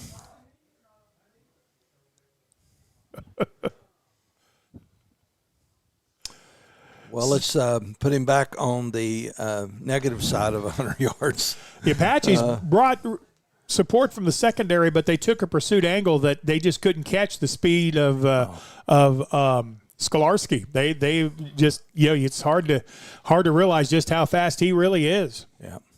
Penalty will mark off 5 yards against the Hillbillies. It's 22-14, Ozark with the lead. Well, Steve, I can tell you we have not faced a back this year like that. No, Yeah. I don't think. And I don't think we'll face one like that. If we do, it might be Creed Vega next week. Yeah. But I don't know that he has the sheer speed that Skolarski does. The Clinton backs were good, but they were all about the power. From the I formation, speaking of power, they're going to give it to the fullback, who I believe will be Easton Fox. He'll get across the 33, maybe the 34-yard line. He'll pick up 3 of the 5 yards on the penalty. It'll be 2nd down and 12, maybe 13. I've got a feeling that they're going to go back to that overload one side of the formation, use them as lead blockers, and give the ball to Skolarski. And the thing is, you can see the play coming, and you still might be able to stop it. Wing is on the right side of the formation. They shifted from right to left. We'll see if they come this way. Now they're going to call a penalty flag. They have, well, let's see what they call. Yep. Ozark's backing up again. Illegal procedure. What if somebody started forward while the running backs were coming in motion? I honestly did not see what the call was. It's legal to bring 2 men in motion, but they both have to reset before the snap. You bet. They have to be set before the ball is snapped. And that ball was never snapped. They called the penalty pre-snap. So it'll be 2nd down and 17.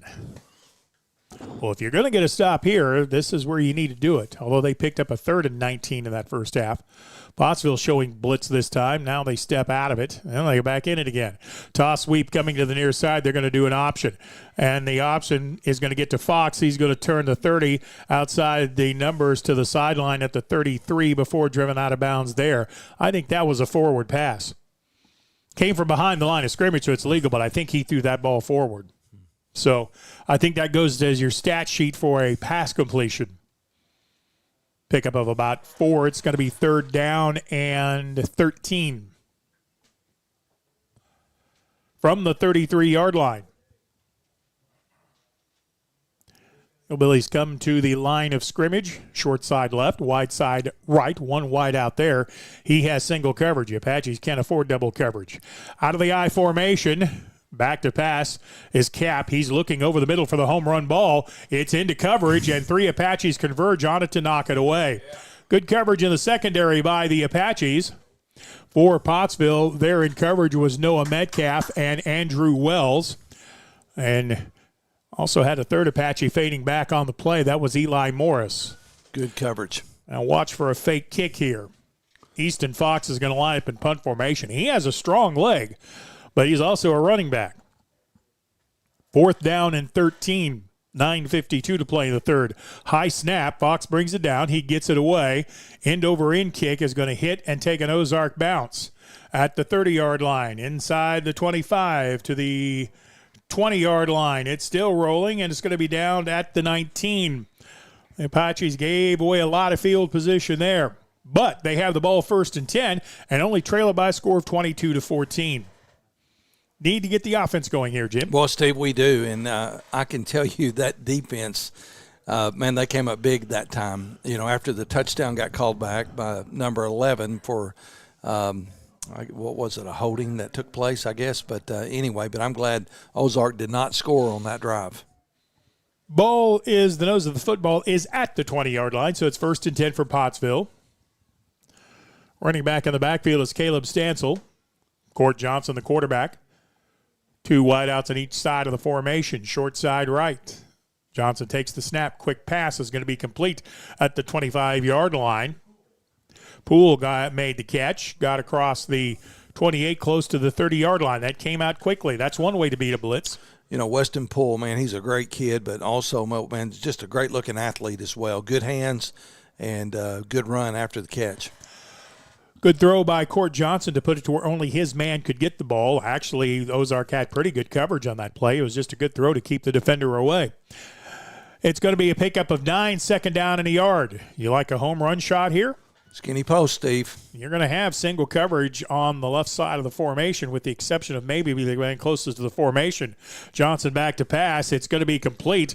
And a move at the 40-yard line, running room across midfield, cutting back inside to Ozark territory with the completion is Keaton Ashmore, his second big catch and run of the night, and it's going to be 1st and 10 Pottsville in Ozark territory. That was another nice throw. Yeah, Keaton Ashmore, man, just a great move that time, man.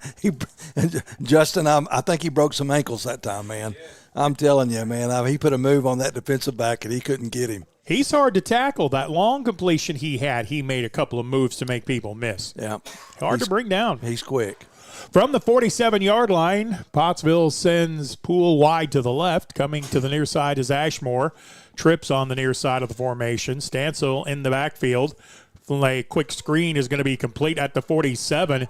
Kai Mahan got out of one tackle, fought his way forward to the 46. That was all he could do to pick up a yard on that one. Ozark played it well. Yeah, that's a tough yard for number 2.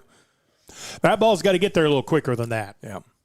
I got to make if you're gonna run that quick screen, the ball's got to get there in a big hurry. The defense was just too much time to adjust, and they did it well. Pottsville trails this game 22-14. The Apaches have it on the Ozark side of the field with a 2nd down and 9. Trips to the right. Court Johnson takes the snap, looks left the whole way, passes way behind the intended receiver. That play was there, too, just the timing off. Yeah. I think Court was throwing to a spot that Ashmore had already ran past. Well, that's what made me think it was the timing was just off on the play because it looked like that's where Court was trying to throw it all the time, but the receiver had already run past it. Yeah. 3rd down and long. I would think the Apaches will have 2 plays to pick this up, but let's see what happens on the 3rd down play. Why don't you just go ahead and pick it up here, in fact? Sounds good to me. Let's do it. Hillbillies line up their defense where the speedster Skolarski plays a center field in the middle of the field. 3-5 wideouts coming. Here's the screen pass. It's going to be complete and then incomplete at the 45-yard line. So decision time. No, I don't think you have a choice. I think you have to go for this. Yeah. Pass was intended for Keaton Ashmore. Looked like Ozark had that defended pretty well, actually. That was the bubble screen. Yeah. Johnson into the ball game. Now, is he going to line up and punt, or is he going to run a 4th down play here? 8:05 to go in the second quarter. I don't suppose you have to go for this. It's a 22-14 ball game. Trips to the left. Johnson in the shotgun. 2 wideouts to the right. Yeah, they're going for this. Johnson back to pass over the middle. Pass to the right side, adjusting to the ball and catching it at the 20-yard line. That's Noah Metcalf with a catch and a first down for the Apaches. Wow, what a big play by Johnson to Metcalf. He got single coverage on that right side. Johnson ran the coverage perfectly, put it up there where his man could make the adjustment, and the Apaches keep the drive alive at the 20. Well, we need to score here and get that 2-point conversion.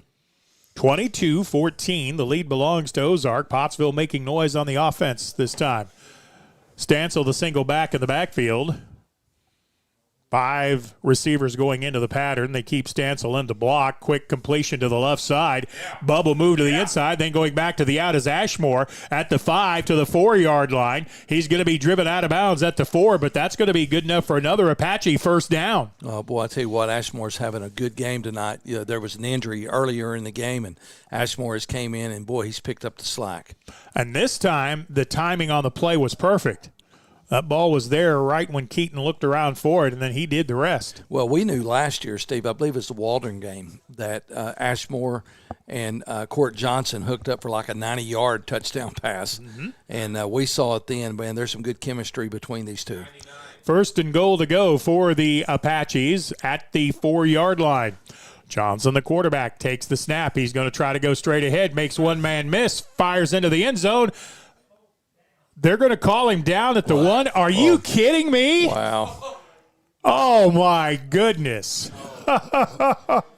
Well, Court didn't get in and the guy didn't fumble, right? You know, right. I mean, Jeez, good night. Oh, my goodness. Boy, the Apache coaching staff is beside themselves, and I don't blame him. Boy, that was horrific.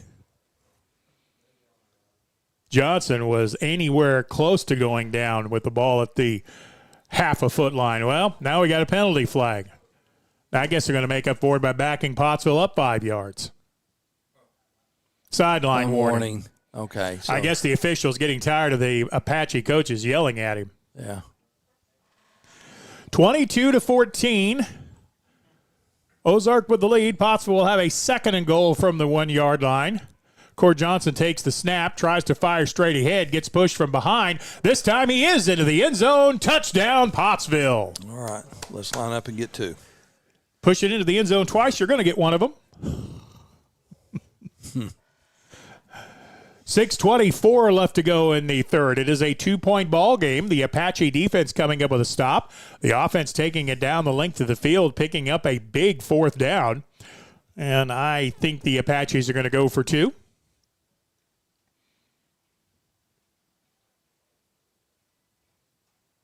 2 wideouts go wide to the left. Can the Apaches tie the game on the 2-point conversion attempt? Stancil, the running back in the backfield, behind Court Johnson. Johnson takes the snap. Back straight to the right. Pass is going to be low. It's going to be incomplete, but 3 penalty flags come in. That may be offensive pass interference. Intended receiver in the end zone may have got away with a push. We'll see. 2 officials saw whatever it was. Well, they bring the ball back to the 2-yard line, and they're going to bring the Ozark defense back on the field. So the penalty was against the Hillbillies for something. And we get no indication what the penalty was. Well, it's a penalty on Ozark, I can tell you that, because Pottsville's got a chance to go for it again. Yeah. Court's under center too, Steve. That's right. No shotgun this time. Kai Mahan is one of the running backs in the backfield. 2-point conversion play, going to be a run. Johnson, I don't know what they were going to run there, but it never worked. He gets stopped in the backfield. And once again, the lack of point after touchdowns really bugging the Apaches.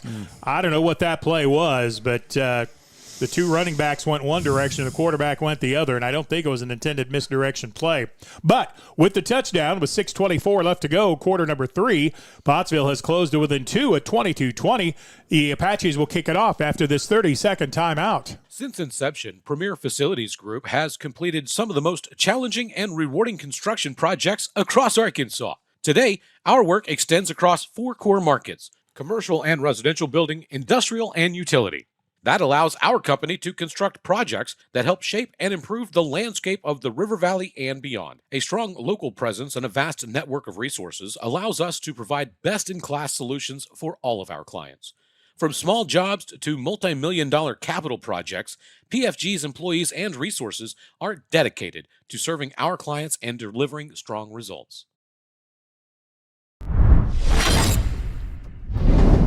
In the junior high game last night, the Apaches recovered an onside kick and hit a 40-yard field goal. That's what put them in the lead in that game. So it would not surprise me terribly to see the Apaches trying this. Of course, I'm sure the Ozark coaching staff remembers that. Mm-hmm. Power run by the Apaches to get the ball into the end zone for the touchdown, but the two-point conversion was stopped cleanly by the Hillbillies. Carlos Pineda, the kicker, they are going to try the onside kick. Ball takes a funny bounce. It's loose, but I think the Hillbillies fall on it. Yep, Ozark has the ball.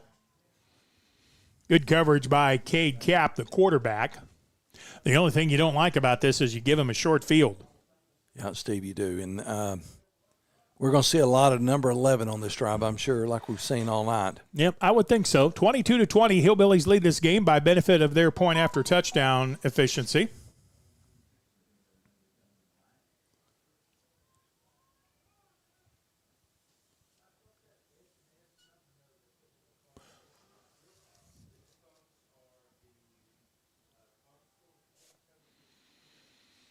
All right, 1st and 10 Hillbillies. They're back into the dead tee. I think they may want to run some power football. I would think they're going to get to Skolarski coming left to right. The Apaches stack it up pretty well at the line of scrimmage. Skolarski falls forward across the 46 to the 47.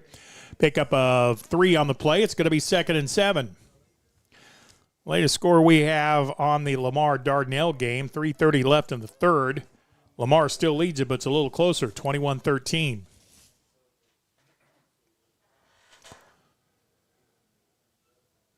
Two-point lead for the Hillbillies. 5 minutes to go, almost 6 minutes to go in the third quarter.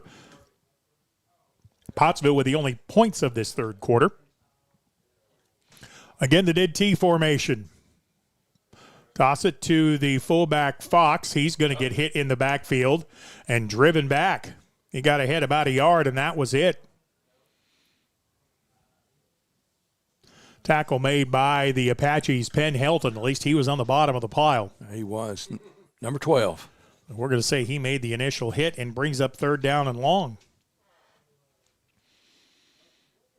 Well, call me crazy, but I think if I'm the Apache defense, I'm playing Skolarski to get the ball all the way here. First 2 plays of the drive, and they haven't given it to him yet. Yeah, he's lining out as a wideout too, Steve, right here. Yeah, but they like to bring him in motion and give him the ball, or they'll bring him in motion, give him the ball, and let him throw it. They do send a motion man, but that's not him. Quarterback is going to keep it himself right up the middle, and he's going to have 1st down yardage. The Apaches had a chance to tackle him, but Cap just ran right through the tackle and will pick up 1st down yardage. Yeah, I think the quarterback shook up just a little bit too. I think he got his bell rung. He took a hard hit once he got into the secondary. He's shaking his head a whole bunch. If this were a college or a pro game, they'd bring him out. Somebody up in the stands would see that he's having problems and make him come to the sideline to at least get checked. Ball is at the 42-yard line after the Hillbilly 1st down pickup. 4:30 to go in the third. Hillbilly's back to the dead T formation. They're going to toss it to Fox. He's going to try the right side. Breaks into the Apache secondary at the 25. Driven out of bounds at the 20-yard line. Ozark picking up yards in chunks now on the ground. They're getting in behind that big offensive line, and they're just saying, here we go. You know, Steve, it was all downhill running that time by Fox. Yep. He is tough to bring down now. You get to overplaying Skolarski, and Fox is very difficult to tackle. He's more of a prototypical fullback, I think. From the 15-yard line, it will be 1st down and 10. Ozark, the Apache defense, needs a turnover here. The only turnover in the game that has stood up was an interception by the Hillbillies in the end zone. I would think the Hillbillies, now they're going to go to the, now they're back in the dead T. I thought for a second they were going to go to the power I, but they're in the dead T. And they're going to give it on the counter. That's Fox again, and this time he's met at the, that's Skolarski getting the handoff from his right side halfback spot, and he is met for a loss of a yard on the play by Aiden Gaines. Yeah, big number 66 got his paws around him, Aiden Gaines. You notice Aiden tackled him low. Yeah, he did. Absolutely. You cannot try to tackle him high. He is too strong and powerful. Ball is moved from right at the 15-yard line to where half of the football is over the 15-yard line, so we'll call it 2nd and a long 9.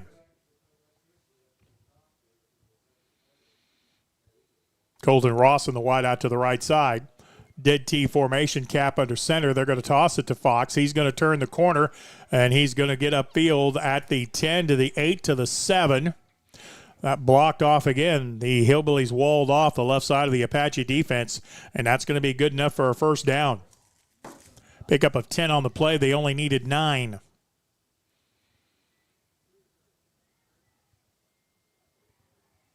Ball is going to be spotted at the 4-yard line for the 1st and goal play.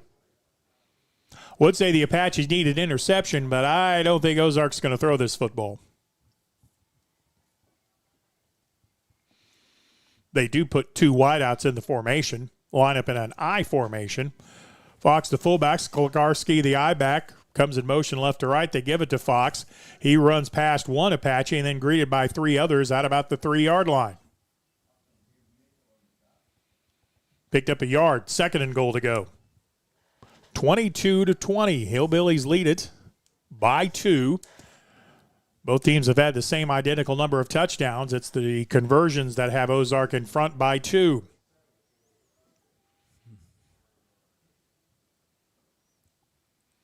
Call that ball a little closer to the 3-yard line, I think. 2nd and goal to go. From the dead tee, Skolarski, the left side halfback. Cap takes the snap, gives it to the right side, and the Apaches right there to make the play. Wow. Coming through to make the play, I want to say, was number 23. Is that right? The Apaches make the play in the secondary for a loss of 2 yards. Well, you have big number 54, Steve, that was back there for the Apaches. And okay, that's Hayden. We'll go with Hayden Watstendorf. Yeah. 3rd and goal to go, this time at the 4-yard line. That time the Apache defensive line able to fight off the blockers and make a play in the backfield. They're going to have to do it 2 more times, though. Casey Moreland in the dead T formation. Skolarski is in the middle. They motion Fox right to left to be the lead blocker. Skolarski is going to turn the corner and walk into the end zone.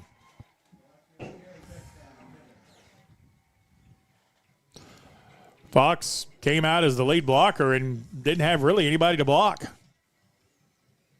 Pursuit completely blocked out by Ozark that time, and they score from 3 yards out to stretch the lead to 28-20. I'm ready for that hillbilly on the sideline to run out of ammunition. He's shooting that gun way too much. See if he can run down there and pour some water on his gunpowder. Well, the swinging gate play is set up. Now we'll see if they want to actually run it or line up and try to kick the point after. Play clock is 20. Looks like they're going to go for the 2-point conversion. Now they bring a motion man left to right. Fox gets the quick snap. He's met right at the goal line, and he'll go in for the touchdown. Boy, he turned up awfully quick on that play. 52 seconds left to go in the 3rd quarter, and the 2-point conversion will give the Hillbillies a 10-point, 30-20 lead. We're back in 30 seconds. During the Great Depression, nothing came easy. But with just 5 cents, an old truck, and a load of hay, John Tyson and his family found a way to deliver quality chicken to other hardworking people. Today, Tyson continues to find new ways to help put a chicken in every pot. Because people deserve farm-raised chicken of the highest quality. At Tyson, we remain committed to this simple promise: to always keep it real, to always keep it Tyson. Because of the Hillbillies' ability to convert on points after touchdown, it's now a 2-possession ball game. Hillbillies lead at 30-20. 52 seconds left in the 3rd quarter. Ozark will line up to kick it somewhere. Whether it's going to be onside or straight to the Apaches, we'll see. Their kicker is Caden Rawson. He's looking to his left the whole way. Now they're going to have someone else kick it. Line drive kick is going to go deep. It's going to be taken at the 15-yard line. Return across the 20 to the 25 to the 26 to the 27-yard line. I believe that was Trey Kaufman, number 10, on the return. So the Apaches will take over 1st and 10 with 44 seconds left to go in the third. 30-20, the Apaches trail this ball game. Again, Ozark has one more touchdown, but their point after has given them that additional 3 points to make it a two-possession game. Still plenty of time in this ball game. Apaches are going to have to answer here. From the 27, play action fake and throw it deep. Cord Johnson in the empty backfield. 3 wideouts to the left, 1 to the right. They bring a motion man from left to right. Now the motion man stops. Back to pass is Johnson looking left, and he had nowhere to throw the ball and is going to get sacked back at the 21-yard line. Yeah, I believe that's big number 70. We've been calling his number a lot tonight. Yep, that would be Landon Cooper with the sack. I had the same player.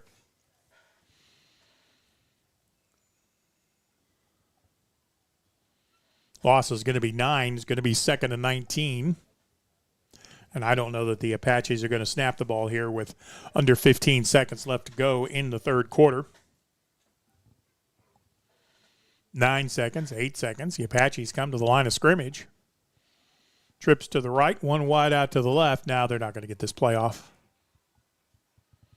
We are at the end of 3 quarters of play. Both teams have played very well, but the point after touchdowns converted by Ozark has them up by 2 scores, 30-20. Back with the fourth quarter after this 1-minute timeout.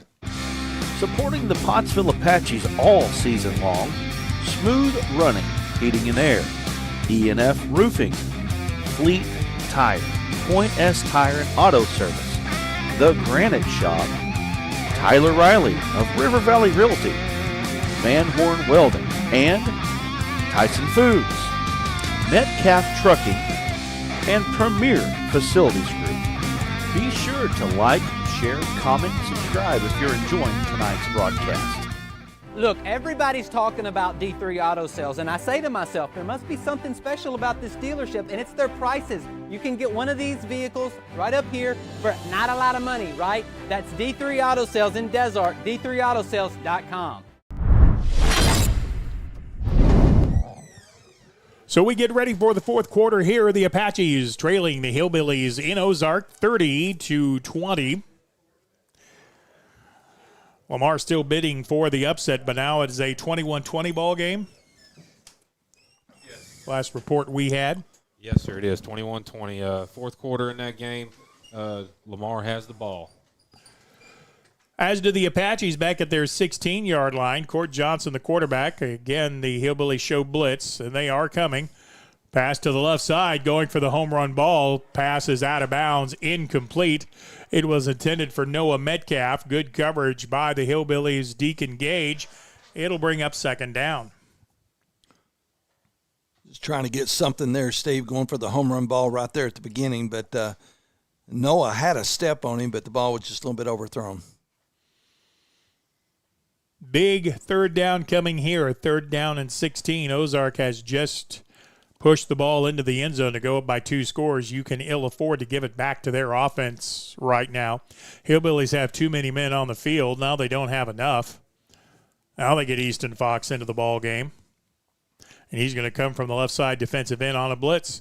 Johnson back to pass. It's going to be complete at the 25-yard line, but a sure tackle made in the secondary. Pickup of about 4 on the play. It's going to be 4th down and a bunch.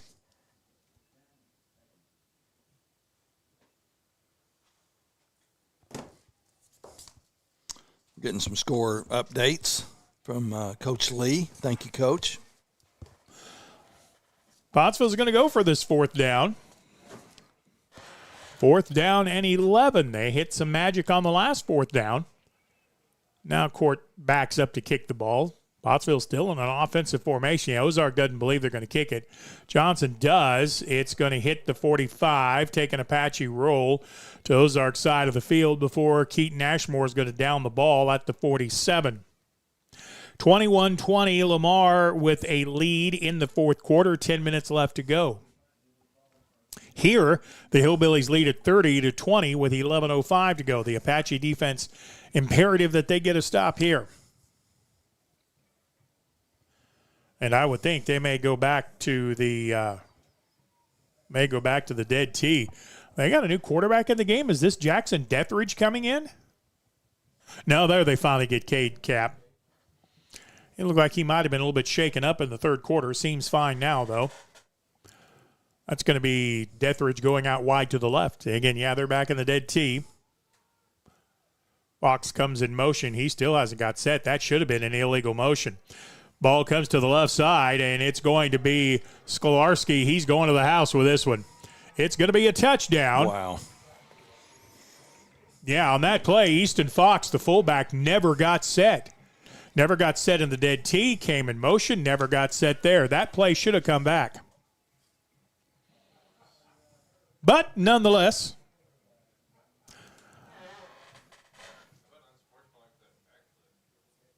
(36-20), a 16-point lead for the Hillbillies.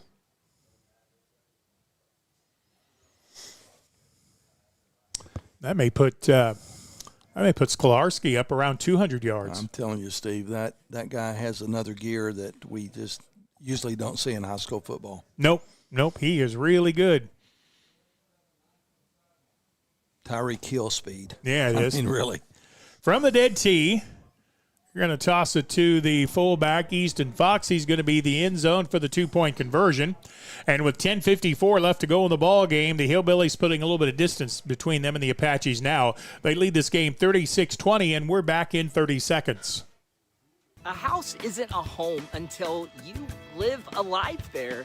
I mean, home is those movie nights, they're the game days, they're the rush to school. It's really where the memories are made. And I have spent my entire adult life right here in the River Valley because I believe that this is the greatest area in the greatest state, and I'm blessed to help families put roots down here. I'm Tyler Riley with River Valley Realty, and whether you're buying or selling, let's do it together, and let's go Apaches. Big play offense of the Hillbillies is pretty impressive. That is the third or fourth long touchdown run that they have had. I think they've thrown the ball once. 10:54 left to go in the game. The Apaches trail it now by 3 scores. That's going to be tough to do with the 10:54, but that's the task in front of you. Pottsville with 2 back to receive the kick. Everybody else is up short. And they're going to be a low line drive kick fielded by the Apaches back at the 12-yard line. Return to the right side across the 20 to the 23 and then the 24-yard line before being tackled at the 24. I think that was Kaufman again on the return. Trig Kaufman, the return man. And the Apaches going to take over deep in their own territory. Hey, when are they going to draw our ticket for the money? I don't know. I keep waiting for that.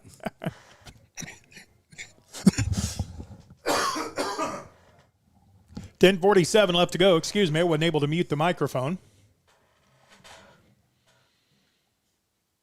30-20, the lead belongs to the Hillbillies. Pottsville will have the ball in their own territory. 1st and 10 at their own 25. Cord Johnson will take the snap back to pass. Pass over the middle is going to be complete at the 47-yard line. The pass to Weston Poole. Pass was underthrown, but Poole able to adjust, kind of a back shoulder throw. And the Apaches have it 1st and 10 across the 45 to the 46-yard line. Well, Steve, we've been able to move the ball on this defense all night long, but we just had a couple of missteps that have hurt us. Yep. In fact, they give Poole the 48-yard line. It'll be 1st down and 10. 38-20, the Apaches trail the Hillbillies. Ozark showing blitz again. They've blitzed almost every play in the second half, and they're coming again.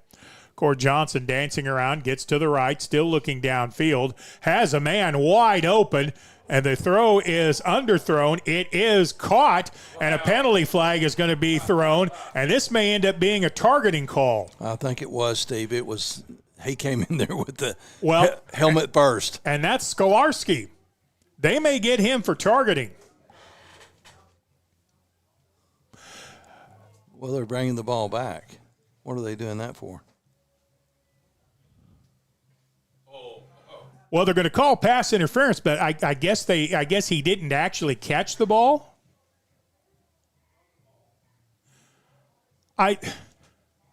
Did he not catch that? No, he didn't catch it. The hit kept him from, knock the ball loose? Yeah, it did. It wasn't a completion, but they do have a first down. Yeah, first down for the Apaches at the 47. 2 wideouts to the left, 1 wideout to the right. Cord Johnson's going to keep it himself, and that play has not worked the entire night. Tackles made at the 46-yard line, 2nd down and 9.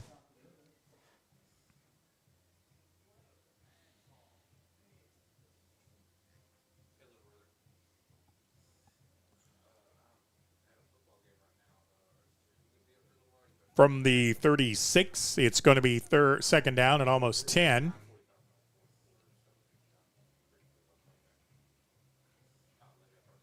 Wide out comes to the left, 2 wideouts to the right. 2nd down and 10 for the Apaches at the Hillbilly 36. 9:29 to go in the game. They're going to give it to the motion man coming right to left. Nice move by Kai Mahan to make one man miss. Got inside the 33, down to the 30 and the 29-yard line before the tackle is made there. Going to be about 2 yards short of the line to gain as they're going to mark it at the 30. Good run that time by Mahan. It's going to be 3rd down and about 4. I thought he might have got a little further down the field, but my opinion does not matter.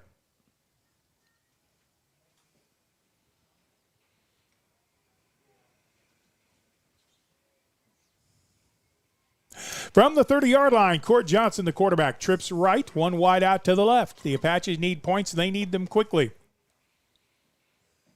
Mahan comes in motion. He's back to pass. Blitz comes through, and Johnson's going to end up getting sacked at the 34-yard line.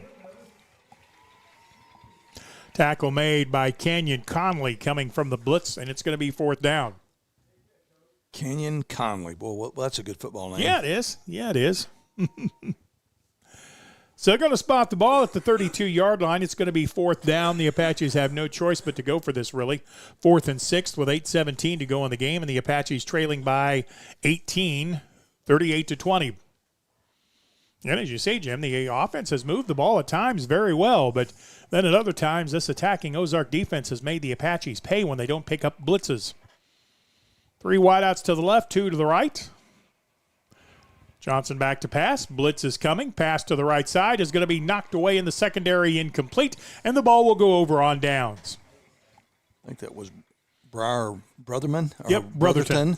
Briar Brotherton in coverage. He made a good play on that ball. Timed his dive for the ball perfectly, and I think he got a hand on it and knocked away from the Apache-attended receiver. Long uphill battle now for the Apaches as Ozark's going to have the football. Leading 38-20, 7:52 left to go in the ball game. Got a score update, Steve. Dardanelle just took the lead, 28-21. Well, Lamar made it interesting. This too much sand lizard. That's where Pottsville goes next week to Dardanelle. Out of the dead T formation, the quarterback Cap. He's going to toss it to the left side halfback. This time the ball carrier is Casey Mordlin. He gets across the 35. Maybe the 36-yard line as the Hillbillies now going to grind time as they lead at 38-20. Got to be impressed by this Hillbilly team. They are just as good as advertised. Be interesting to see their matchup against Dardanelle. I'm not sure what week that happens. You know it's not next week because Pottsville goes to Dardanelle then.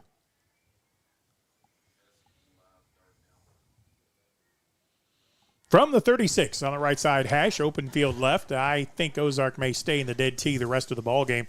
At least it's a full house backfield set, and I do believe they are running the dead tee. Moreland's going to turn the corner at the 40, get up to midfield, up the sideline into Pottsville territory before he's going to be driven out of bounds by Eli Morris of the Apaches. Steve, we talk about number 11 speed, but, man, there's a lot of speed on this Ozark Hillbilly team. Yeah, Casey Moreland did a good job getting down the sideline that time. He turned the corner in a hurry. All of these Hillbilly running backs, they really turn the corner quickly. And, again, that's the good job of the offensive line sealing off the pursuit. We're under 7 minutes to go in the ballgame. Clock stops on the out of bounds. 38-20, Hillbillies lead this game. Full house backfield set. Now they motion a man out. That's Skolarski. They give it to the fullback. Power running up the middle to the 25. Fighting forward to the 23-yard line. That's going to be another first down for the Hillbillies. Steve, I hate to correct you, but you had that wrong. We play Lamar next week, and Ozark plays Dardanelle. Oh, okay. I'm sorry. So Lamar comes to our place? No, yeah. Lamar comes to our place, yes, sir. That's what it says. Yeah, I think we got the Dardanelle game. Is that the Halloween game? That could be. Could be. Yes. It's going to be scary. So maybe Ozark does have Dardanelle. That's what I'd be more interested in finding out. Yeah, they do. Yes, sir. Okay. So we have Lamar next week. From the full house backfield set, I think I saw a flag come flying in. Cap, the quarterback, kept it, got met in the backfield. Did I see a flag, or was that just my imagination? I think that was one of them big moss. It could be. Loss of a yard on the play. Is that Ozark Dardanelle game? Where is that? Here. Here. Thank you. Yes, it's here. Yeah. That'll be some ball game, won't it? Yeah. I'd like to see a foot race in the secondary between Creed Vega and John Skolarski. From the dead tee, they're going to motion Fox out of the backfield, and they're going to toss it to Skolarski. He's going to turn the corner, and he's going to go into the end zone for a touchdown. 24-yard touchdown run for the sophomore. I believe that will probably do it. Yes, too much speed for the Hillbillies. Too many shotgun blasts for me, Steve. Yeah. I can't take it, man. I'm telling you. All right, so I apologize for having the schedule incorrect. You know, I wonder if we get, every time we score, can we throw Tommy Hawks? Yeah. Oh, my goodness. No, it's just a good tradition that Ozark's had here for a number of years. I know Chief Garza, resource officer at the school, and our associate pastor, youth pastor at Pottsville First Baptist Church, he said, go down there and take the gun away from him. No, I don't think that's a good idea. Two-point conversion into the end zone. The Apaches are going to knock it away, incomplete. So with 5:23 left to go in the ball game, it is Ozark 44, Pottsville 20. We're back after this 30-second timeout.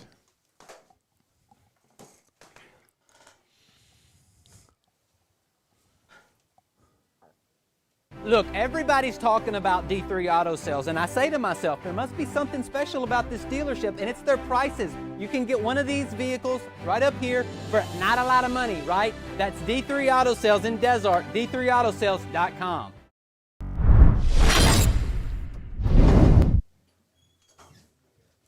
After the Hillbilly touchdown on the 24-yard run by John Skolarski, Hillbillies lead this game 44-20 with 5:23 left to go in the contest.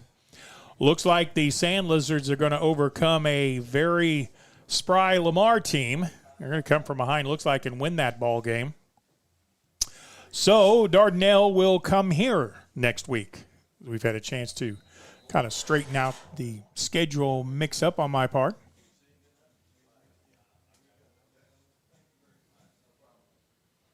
Low line drive kick is going to go into the end zone, I think. Yeah, there it finally gets there. And it'll be Apache ball 1st and 10 at their own 20-yard line. A few other score updates, Steve. Atkins, 24-7 over Melbourne. Mount Ida 49-6 over Hector. Tough loss for the Hector Wildcats. They probably felt pretty good going into that game too, didn't they? Yeah, I think they did. Still got a really good football team, Steve. 5 minutes, 23 seconds remain in this contest. The Hillbillies lead at 44-20. Well, Coach Russ said if the Hillbillies were able to get that high-powered running game going, it was going to be a tough battle for Pottsville, and that has proven to be correct.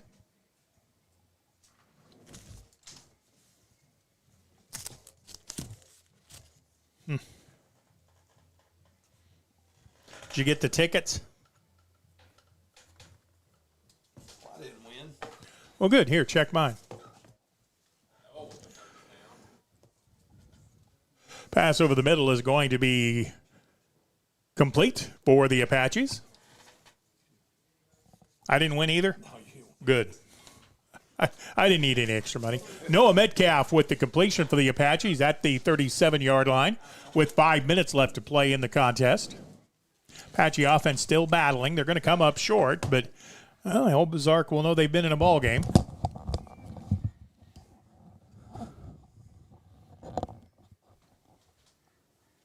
Kai Mahan comes in motion right to left. Here comes the jailbreak rush, and the pass is going to be incomplete at the 30-yard line. Ozark brought 8 men on the blitz that time. And that's going to be more guys than almost any offense can pick up, for sure. Pass incompletion will stop the clock with 4:44 left to go in the contest. 44-20, Hillbillies lead it. Point differential matters, by the way, but I think it's 13 points. I think it's once it's beyond 13, I don't think it matters.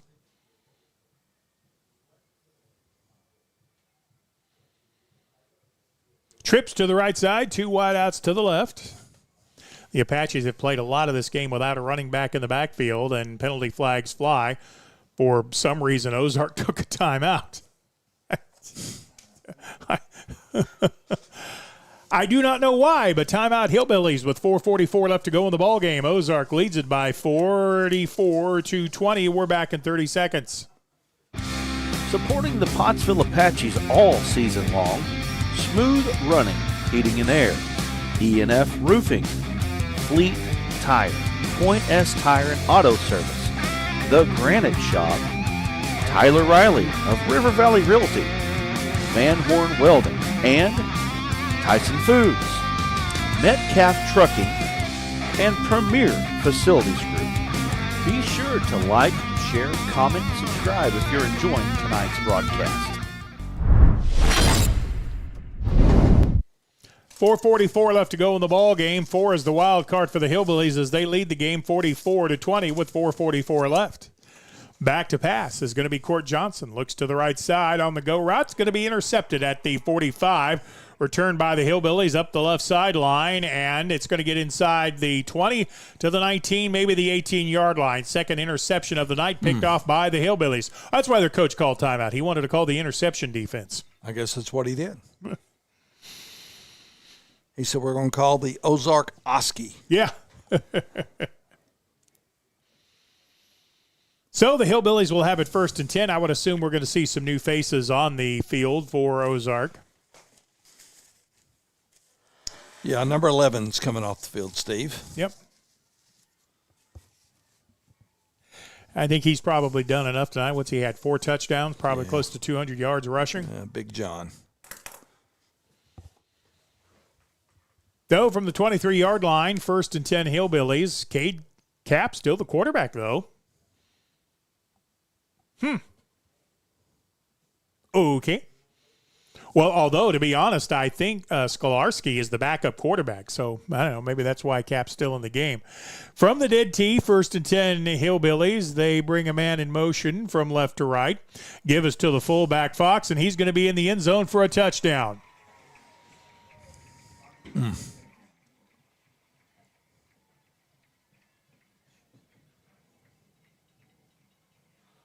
50-20. Hillbillies lead it.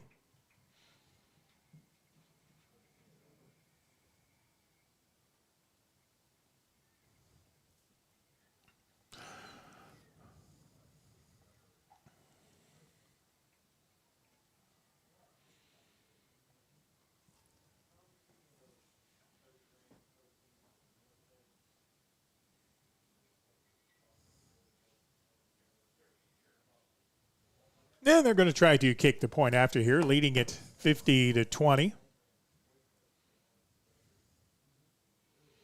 Kick is going to be up, and it is going to be good. With 4:25 to go in the ball game, your new score, Hillbillies 51, Pottsville 20, back in 30 seconds.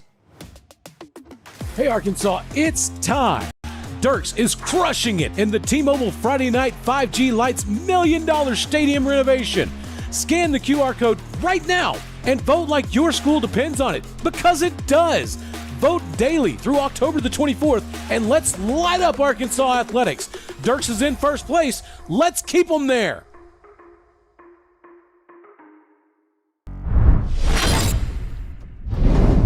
Well, the Apaches gave Ozark quite a battle for the first half, but since then it has been all Hillbillies, and they lead at 51-20 with 4:25 to go in the ball game. As Ozark will kick the ball off. Just been a tough second half for our Pottsville Apaches. Yep, it sure has been. Yeah, they haven't been able to get anything going consistently. That attacking defense of Ozark kind of took Pottsville out of their anything they really were able to do offensively in the second half. Moreland's the kicker on the run-up. He'll kick it deep, and he'll kick it out of bounds. Well, the Apaches will get it on the out-of-bounds kick. They'll be trailing 51-20. So Razorbacks and A&M tomorrow. Yeah, how about that? What do you think? And do your crickets. No, Steve, hey, listen, that's why you buckle them up. I think it'll be a good game. Good news is we'll be back at home. Hopefully there'll be a good turnout, and hopefully we can get a W. Well, Arkansas last year was able to knock off the number 4 team in the country at their place in Tennessee. Yep. But I don't know. I do not know. It's going to be a tough battle for the Razorbacks, that's for sure. Or Johnson's going to give it to the running back. That's Caleb Stansel. I think that's the first running play we've seen out of Pottsville in the second half. He goes straight ahead across the 35 to the 37-yard line. I think we have a Apache player down. Yeah, I think it's a cramp, Steve. I can't tell. That might be number 58. It's 5-something. That might be Landon Majors, number 58. I think he might be cramping. Yeah, they are working. Well, it's on not. it. It's not Landon, because Landon's walking towards the sideline. It's number 54 for the Apaches. That's Hayden Wachtendorf. Yeah. And he's going to come to the sideline under his own power. But, yeah, that was a calf muscle cramping. He'll get to the sideline and be just fine. Well, I did like the Ozark player was actually trying to help him with it and stretch it out. I thought that's pretty good. Get that man some pickle juice. Yeah. Or salt tablets. Yeah. Yeah, that helped. or get him some beet juice. That'll fix what ails you. 51-20, Hillbillies lead it with 3:54 to go in the game. Cord Johnson at quarterback. Stansel still in the backfield, and they're going to give it to Johnson is going to fumble it. And it's going to be picked up by the Hillbillies. No, it's still loose. Now the Hillbillies do pick it up at the 34-yard line. And it'll be Hillbilly ball deep in Apache territory with 3:38 left to go. Ozark leading at 51-20. And it looks like maybe, Steve, at this time, maybe they're putting in their second team. We'll see.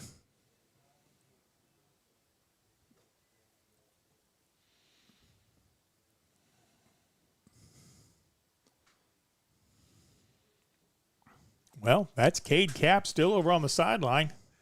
He wants to try to get into the game, I think. Looked like they were going out there with second team and going to play 8-man football. Well, we have a stoppage in play for some reason on the turnover, I guess. 3:38 left to go in this contest.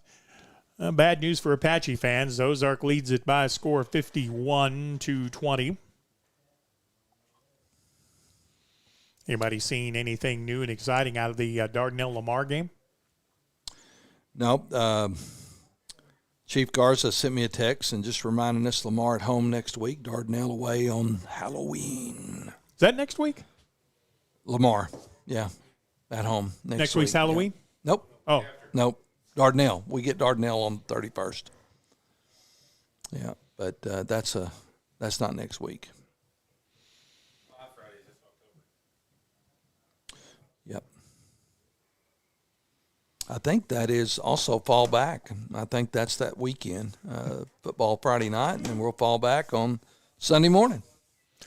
Well, it looks like Cade Capp's still at the quarterback for some reason. They're padding his number, Steve. I guess so. Maybe trying to make him look good for colleges or something. Offset I formation behind Cap. Brings a motion man from left to right. Takes the snap, gives it to the fullback coming to the right. I believe the ball carrier was Caden Rawson. He's still fighting forward. Now they get him tackled at the 20-yard line. Rawson's a rolling. Yep. Rumbling, stumbling. 51-20, Hillbillies lead it.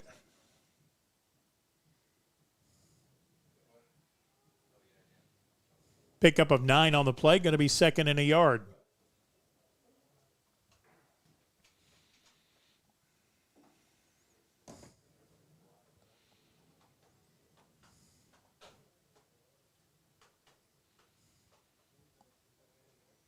Ozark making a late substitution. Now they come to the line of scrimmage with 2:50 to go in the game. They're going to toss it to Jackson Deathridge. He's going to try to turn the corner on the left side. The Apaches drive him out of bounds to stop the clock. He's going to have first down yardage after a pickup of about 3. Yeah, the young man that carried the American flag onto the field, he actually got the tackle that time, or the knock out of bounds. That was Gavin Surratt, number 34. Gavin showing a good job on the scout team during the week's practice, so they voted him the scout team player of the week, and he had the honor of escorting the team out onto the field behind the American flag. Clock is rolling again with 2:16 left to go. First and 10 for Ozark from the 17-yard line. They're going to give it to the fullback straight ahead. He's going to be met at the line of scrimmage and driven back, which will keep the clock running. What, maybe 2 more plays, maybe 3? Probably. Yeah. If you were naming a player of the game, it would be Skolarski, the sophomore. Multiple touchdowns, a couple of 100 yards rushing tonight. He had some help, though. Easton Fox, the fullback, had a good night as well running the football. Also, we don't want to fail to mention the 4 speeding tickets he got. Yeah. Yeah. The man can fly, I'm just telling you. Yeah, he's really good, no doubt about that. Minute 28 left to go in the game. They're going to give it to the fullback again, coming to the right side. Penalty flag flies in. He's going to be driven out of bounds at about the 10, but I think this is coming back. Holding call on Ozark.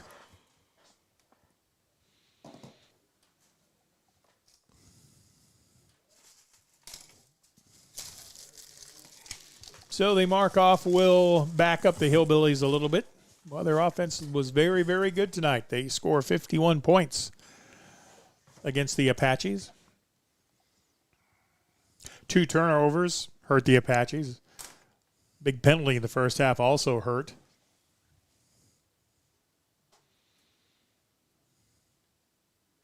It's funny how often the team that has the most turnovers in the game does not have success in winning. Yeah. You know, just do the math, right? Mm-hmm. Yep. Yeah. 58 seconds and counting left to go in the ball game. Play clock has 25 seconds. So the Hillbillies will have to snap it one more time. Multiple substitutions by both teams. Cade Cap, the quarterback, with an I formation behind him.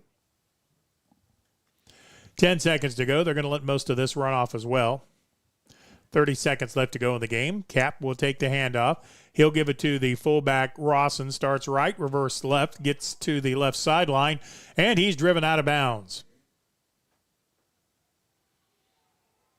I guess he's not driven out of bounds as the clock continues to run. Your final score tonight from Ozark, the Hillbillies are going to win it by a final of 51-20. The Apaches played very, very well in the first half, but the speed and depth of the Ozark Hillbillies came back to claim this game. Their blitzing defense and their gambling defense really put Pottsville behind the 8 ball in the second half. And the Hillbillies will continue undefeated in conference, and they're going to host Dardanelle next week. I imagine there'll be a big crowd here. Sand Lizards leading 35-21 over Lamar, and I think that's your final score in that ball game as well. So Pottsville back home. Speaking of Lamar, the Warriors will be in town for the Friday night ball game. Jim, love to see you there. Well, I'm planning on being there, Steve. Justin, appreciate your work tonight.